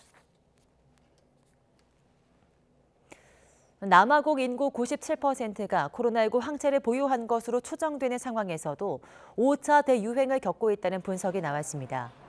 그러나 위중증 악화로 병원에 입원하는 비율은 이전 유행 때보다 낮았고 상대적으로 적은 사망자가 보고됐습니다. 이번 연구는 오미크론 변이 가운데 특히 합의 변종인 BA4와 BA5가 이미 항체가 형성된 사람을 감염시키는 능력을 갖추고 있음을 보여주고 있습니다. 해외 주요 국가보다는 늦었지만 일본 정부가 다음 달 10일부터 외국인 단체 관광객을 받아들이기로 했는데요. 불황에 지친 관광업계는 기대하고 있지만 마스크 착용 등 방역 문화가 달라서 감염으로 이어질까 하는 우려도 나오고 있습니다. 도쿄에서 이경아 특파원이 보도합니다. 세계문화유산 도쇼구가 있는 일본 유명 관광지 니꼬. 코로나 사태 이후 처음으로 미국 하와이에서 단체 관광객들이 찾아왔습니다. 다음 달 10일 외국인 관광 재개를 앞두고 방역 대책 등의 문제가 없는지 살펴보는 시범 사업입니다. You know, like an iPad. I just went good and like, so everything. So it's really, really good. We'd like to do a lot of shopping because Hawaii people love to shop. 단체 관광 안내원은 체온계와 항원 항체 검사기를 지참하고 일행을 이끕니다. 気をつけないといけないのが食事中のおしゃべりをやっぱり楽しいのでね、そういう時にやっぱり心を鬼にして 일본 정부는 동선을 제한해 위험 부담이 덜한 단체 관광을 시작으로 감염 상황을 봐가며 개인 관광까지 점차 확대하겠다는 입장입니다. 2년 넘게 코로나의 직격탄을 맞은 관광업계는 반기고 있습니다. 하지만 미국과 유럽 등 일본에 앞서 코로나 관련 규제를 대폭 완화한 나라와는 문화가 달라 고민이 적지 않습니다. マスクをなかなかしてくれない。これが一番悩みの種ですね。してくださいってお願いをしたり、持ってない方には手渡ししたりと。 일본 내 코로나 감염자는 최근 하루 3만 명 이하로 떨어져 완만한 감소세를 보이고 있습니다. 하지만 미국 등 일부 국가에서 신규 감염자가 다시 늘고 있는 것이 불안 요소입니다. ちょっと緩めすぎかなというふうな印象も持っています。いろんな組み替えたりとか、いろんなものがあって、それがやっぱり海外から持ち込まれてしまう可能性がありますので。 최근의 엔화 가치 하락이 외국인 관광객을 불러들이는 데 유리한 것은 사실입니다. 다만 마스크 착용부터 해외에 비해 엄격한 일본 내 분위기에 관광객들이 얼마나 호응할지는 지켜봐야 할 것으로 보입니다. 도쿄에서 YTN 이경아입니다. 세계 각국에서 원숭이 도창 확진자가 잇따르면서 SNS를 중심으로 괴담 수준의 음모론이 퍼지고 있습니다. 전문가들은 이들 소문은 대부분 근거 없는 것이라며 코로나19 때와 상황이 다르다고 밝히고 있습니다. 보도에 김영근 기자입니다. 원숭이 두창과 관련해 가장 흔한 소문은 곧 코로나19처럼 확산할 것이라는 겁니다. SNS에는 도시 봉쇄에 대비하라고 선동하는 글이 올라오고 있습니다. 하지만 과학자들은 터무니없는 거짓 주장이라고 밝히고 있습니다. 원숭이 두창은 코로나19보다 훨씬 전염력이 낮아 확산 가능성이 적다는 겁니다. 게다가 천연두와 유사해 이미 백신과 치료법도 존재합니다. But it isn't terribly infectious in normal circumstances, so clusters of cases normally die out quite quickly just by themselves. I think this is not a disease the general public should be worried of. It's not like COVID or other diseases that spread fast. So 이번 원숭이 두창이 생화학 무기로 실험실에서 만들어졌을 것이라는 음모론도 퍼지고 있습니다. 하지만 이 역시 사실이 아닙니다. 지금 퍼진 원숭이 두창 바이러스의 유전자 서열은 서아프리카에서 흔히 보이는 종류입니다. 인위적으로 조작된 변이가 아니라는 겁니다. The mutation rate is much lower than for RNA viruses, and so it's a very stable virus. So we don't yet have evidence that there's mutation in the virus itself. 특히 러시아와 중국 SNS에서는 미국이 의도적으로 퍼뜨렸다는 주장이 퍼지고 있습니다. 빌 게이츠가 돈을 벌기 위해 퍼뜨렸다는 음모론도 돌고 있습니다. 심지어 코로나19 백신 접종 때문에 발병한다는 괴담까지 나오고 있습니다. 하지만 이런 의혹 모두가 근거 없는 것이라고 과학자들은 일축하고 있습니다. 전문가들은 이런 괴담 수준의 악성 글이 SNS를 통해 퍼지면서 불안과 불신을 조장하고 있다며 대책 마련을 촉구했습니다. YTN 김영근입니다.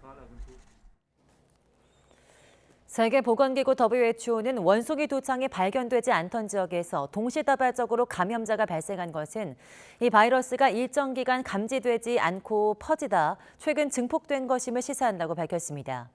WHO는 현지 시간 26일 기준으로 원숭이 두창을 풍토병으로 갖고 있지 않던 23개국에서 확진 사례 257건, 의심 사례 120건이 확인됐다며 이같이 밝혔습니다. 감염 사례 대부분은 영국과 스페인, 포르투갈에서 나왔으며 현재까지 사망자는 없습니다. 네, 유럽연합 27개 회원국이 러시아산 원유의 단계적 수입 금지가 포함된 6차 제재 방안 합의를 도출하기 위해서 막판 합의를 시도하고 있지만 전망이 밝지 않습니다. 우크라이나는 합의를 촉구하고 있지만 EU 내부에서는 심지어 EU가 분열되고 있다는 자조 섞인 평가까지 나오고 있습니다. 강성욱 기자입니다. EU 정상회의를 앞두고 실무진들이 대러 6차 제재안의 합의를 시도했지만 합의에 이르지 못했습니다. 러시아산 원유 금수에 반대하는 헝가리를 사실상 예외로 한다는 타협안도 제시됐지만 형평에 어긋난다는 반대 목소리가 여전합니다.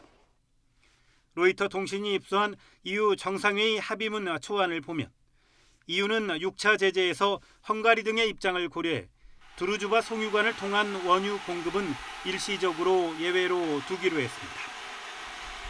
드루즈바 송유관은 러시아에서 시작해 벨라루스와 폴란드, 헝가리, 체코 등을 거쳐 독일까지 이어지는 4,000km 길이의 세계에서 가장 긴 송유관입니다.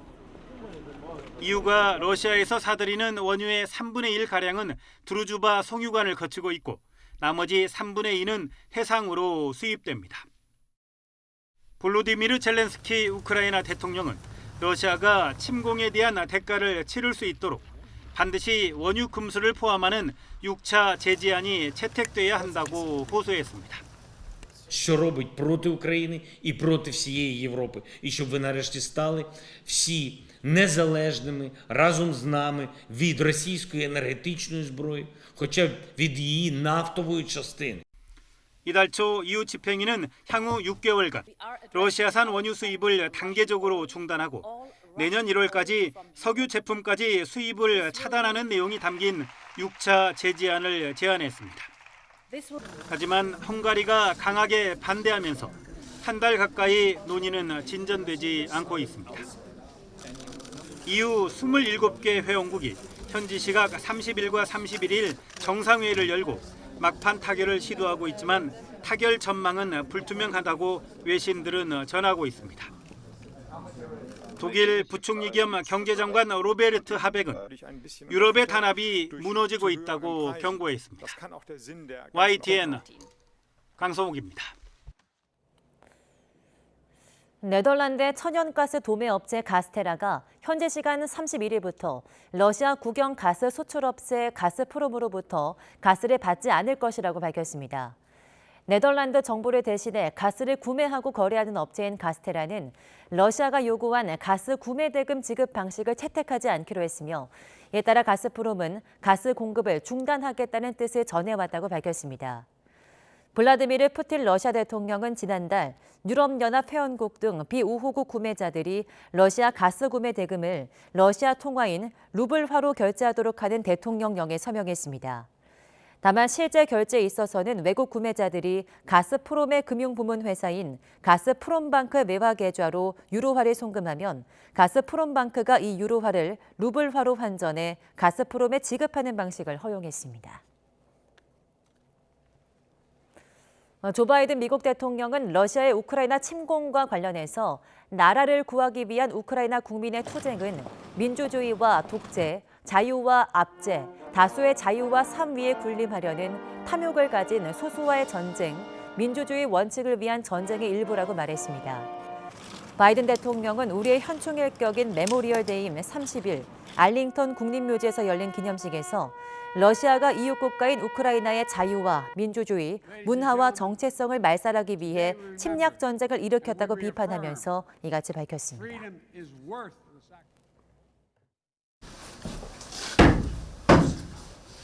Полковник Град. Дякую за службу.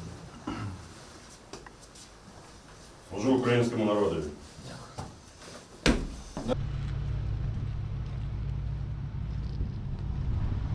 92 бригада, попала якраз в бій.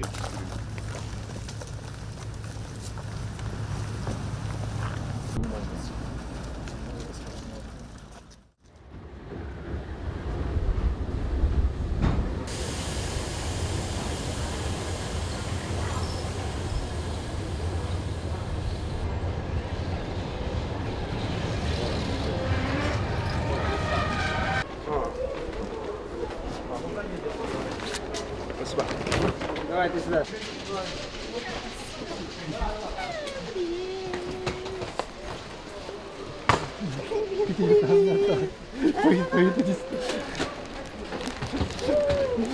Тащи свою женушку. Держи, держи, держи. О, спасибо.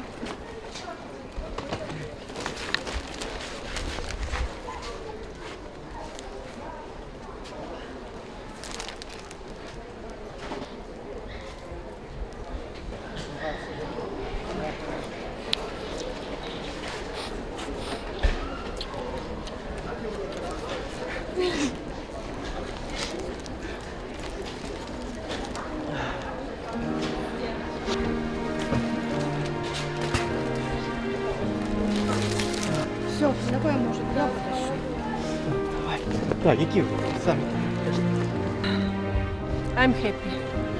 I'm happy.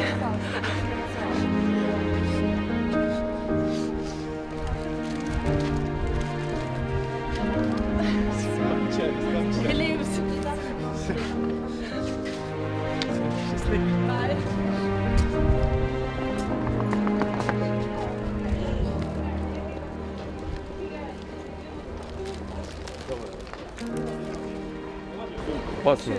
Да, Обстрелы идут. опасно. Да, чувствуем, что опасно, но хочется домой. Как-то огород это, но хочется домой все равно. Ну, словаки принимают хорошо, но дома лучше.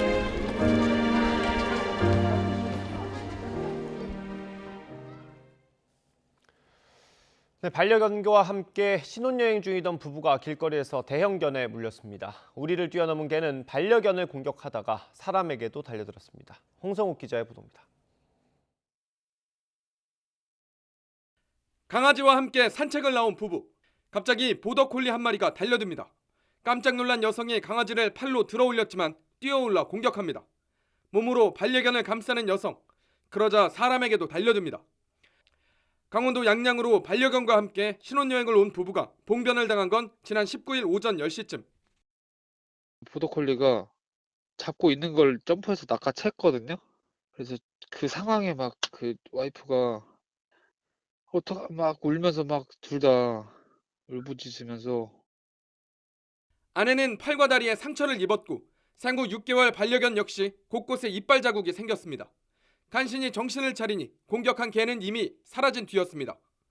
경찰이 수소문 끝에 가해 견주인 A씨를 찾았지만 A씨는 처음엔 우리의 가둬둔 개가 밖으로 나갈 일이 없다고 생각해 자신의 개가 아니라고 답했습니다.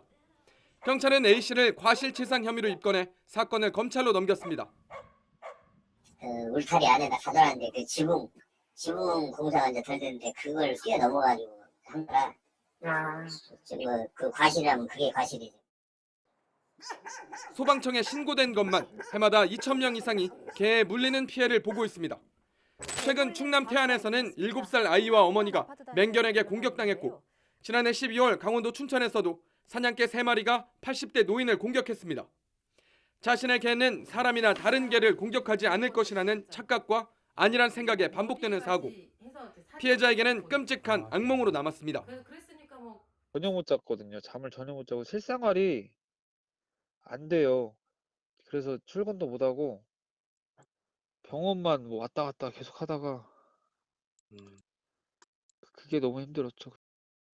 YTN 홍서욱입니다. 네, 오늘 새벽 0시 반쯤 충남 천안시 경부고속도로 서울 방향 목천 나들목 인근에서 6톤 화물차가 앞서가던 12톤 화물차를 들이받았습니다. 이 사고로 6톤 화물차 운전자 50대 조모 씨가 심정지 상태로 병원으로 옮겨졌지만 숨졌습니다. 어제 저녁 6시 20분쯤 대전 남부순환고속도로 안양 나들목 방향 구안터널에서 5톤 화물차가 앞서가던 1톤 화물차를 들이받았습니다. 이 사고로 1톤 화물차 60대 운전자 부부가 다쳐 인근 병원으로 옮겨졌습니다. 어제 오후 4시 40분쯤 경남 함안군 칠원읍에 있는 금속 가공 제품 공장에서 불이 났습니다.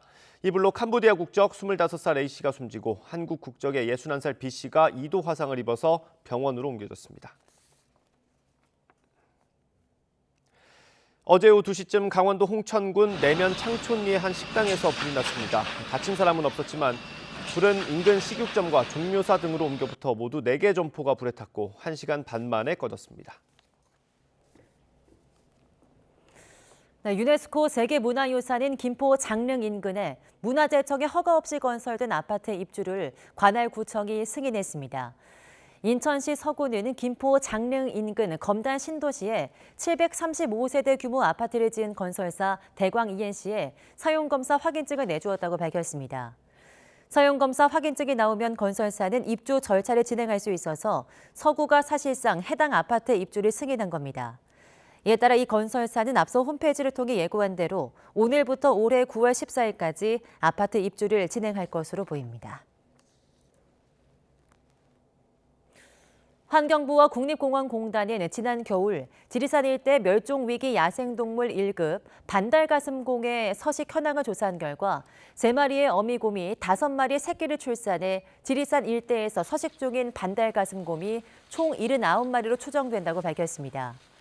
이 중 2018년생 KF94가 낳은 한 마리는 지난 2004년 반달가슴곰 복원을 시작한 이래 자연에서 태어난 최초의 4세대 새끼로 확인돼 복원 사업의 새로운 전기로 기록될 전망입니다. 칸 영화제에서 이관왕 기록을 쓴 배우 송강호와 박찬욱 감독이 귀국했습니다. 겸손한 수상 소감을 남긴 두 사람은 다시 함께 영화 작업할 날을 기약했는데요. 직접 들어보겠습니다.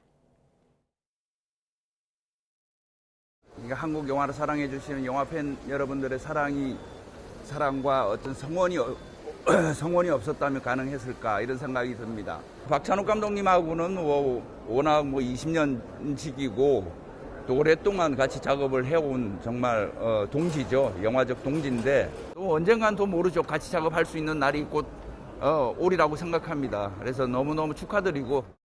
제가 원했던 상은 남녀 연기상이었는데요. 그 엉뚱한 상을 받게 돼서 좀 아쉽습니다. 국제 스타가 되어버려서 저한테까지 차례가 돌아올지 모르겠습니다만은 당연히 저로서는 언제나 함께 일하고 싶은 첫 번째 배우죠. 프랑스 파리 루브르 박물관에 전시 중인 레오나르도 다빈치 작품 모나리자에 케이크를 던진 30대 남성이 경찰에 붙잡혔습니다. 모나리자는 작품 훼손 방지를 위해 강화 유리판으로 보호되고 있어서 이번 소동으로 훼손되진 않았습니다.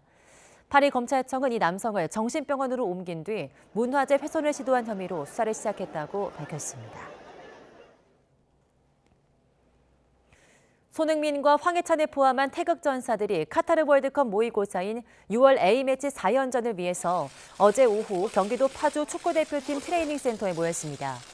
검은색 티셔츠와 검은색 줄무늬 바지 차림으로 등장한 잉글랜드 프리미어 리그 득점한 손흥민은 기분이 좋다면서 환한 미소를 보였는데요. 최고 공격수 네이마르와 맞대결에 대해서는 네이마르는 이미 세계 최고이고 저는 아직 노력 중이라며 자세를 낮추었습니다. 주장 손흥민 선수의 소감 들어보겠습니다. 기분도 시즌을 잘 마치고 와서 저희가 득점왕보다 제가 항상 얘기했던 그런 챔피언스 리그라는 무대를 나갈 수 있게 돼서 너무 좀 기쁜 마음으로 좀 기웃기를 올랐던 것 같고, 네이마르는 세계 최고 선수지만 저는 아직 세계 최고의 선수가 되기 위해서 노력하고 있는 중이라고 생각하고 그런 게 이슈거리가 된다기보다는 브라질에도 정말 상당히 좋은 선수들이 많이 있고 또 경기장에서 항상 저희 선수들도 저희가 보여줄 걸 다 보여주면 충분히 좋은 경기를 할 수 있다라고 생각을 하고요. 한국형 발사체 누리호 2차 발사가 보름 앞으로 다가왔습니다. 1차 발사와 달리 2차 발사에서는 우리가 만든 위성을 탑재해 쏘아 올린다는 점에서 의미가 더 큽니다. 누리호는 2차 발사 이후에도 4차례 추가 발사를 통해서 최소 12개의 위성을 우주로 보내 실제 운용할 계획입니다. 이성규 기자입니다. 누리호 2차 발사에 탑재될 성능 검증 위성입니다. 성능 검증 위성에는 국내에서 개발한 연료 전지와 제어 모멘트 자유로 안테나 등이 탑재됐습니다. 성능 검증 위성은 지난 16일 나루 우주센터에 입구돼 이상 유무를 포함한 자체 점검을 마쳤습니다. 지난해 10월 1차 발사에서 발사체 자체의 기능을 확인했다면 2차 발사에서는 성능 검증 위성을 통해 위성의 기능도 함께 검증합니다. 그동안 국내에서 개발된 여러 가지 우주용 부품들을 실제 우주 궤도에서 확인할 방법은 실제 위성에 탑재를 하는 거거든요. 그래서 그동안 개발되었던 여러 가지 연료전지나 아니면 자이로나 이런 부분들을 이 검증 위성에 탑재를 해서 위성이 목표 궤도를 돌며 위치 정보 등을 지상국에 보내 지상에서 누리호가 정상적으로 동작했는지를 추가로 확인할 수 있습니다. 국내 4개 대학이 개발한 큐브 위성 4기도 지난 24일 성능 검증 위성에 장착을 완료했습니다. 큐브 위성은 지구 대기관측 자료 수집과 미세먼지 모니터링 등의 임무를 수행할 예정입니다. 또 누리호의 목표인 1.5톤 위성 발사에 맞춰 1.3톤의 위성 모사체도 함께 탑재됐는데 궤도에 도달하면 성능 검증 위성, 위성 모사체, 큐브 이상의 순서로 분리됩니다. 다음 달 15일 누리호가 2차 발사에 성공할 경우 우리나라는 명실상부한 우주 강국으로 도약합니다. 1차 발사, 2차 발사 가장 큰 차이 부분이 2차 발사에는 저희가 이제 우리나라에서 만든 실제 위성을 탑재해서 발사하도록 되어 있습니다. 그래서 우리가 만든 위성을 우리 땅에서 우리 발사체로 정말 위성을 궤도에 투입하게 되는 그런 전 과정을 다 해본 그런 발사였다라는 것이. 누리호는 모두 6번의 발사 계획이 잡혀 있습니다. 이에 따라 내년 초 예정된 3차 발사에는 실제 운용할 차세대 소형 위성 2호가 탑재됩니다. 이후 4차 발사부터는 초소형 위성을 탑재하는데 4차에 1개 이상, 5차와 6차 발사에 각각 5개씩을 탑재해 모두 11개의 초소형 위성을 우주에 띄울 계획입니다. YTN 사이언스 이성규입니다.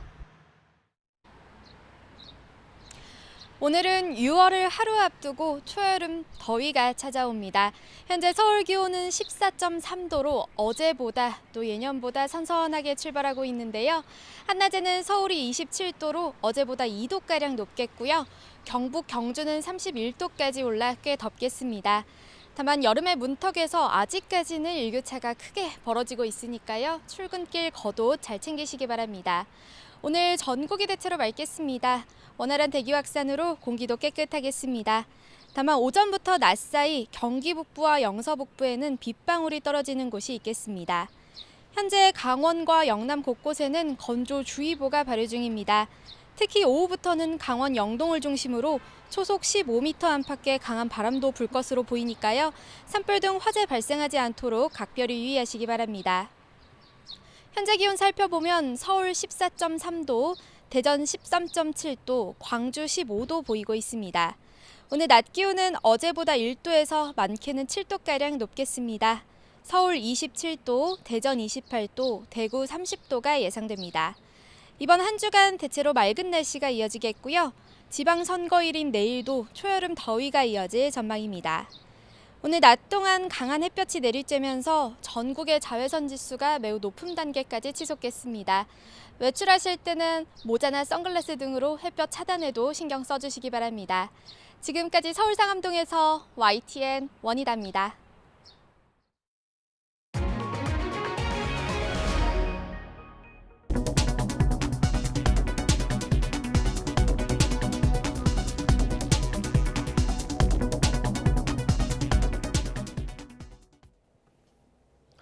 이상으로 굿모닝 YTN 마치겠습니다. 잠시 후 YTN 24가 이어집니다. 시청해주신 여러분 고맙습니다.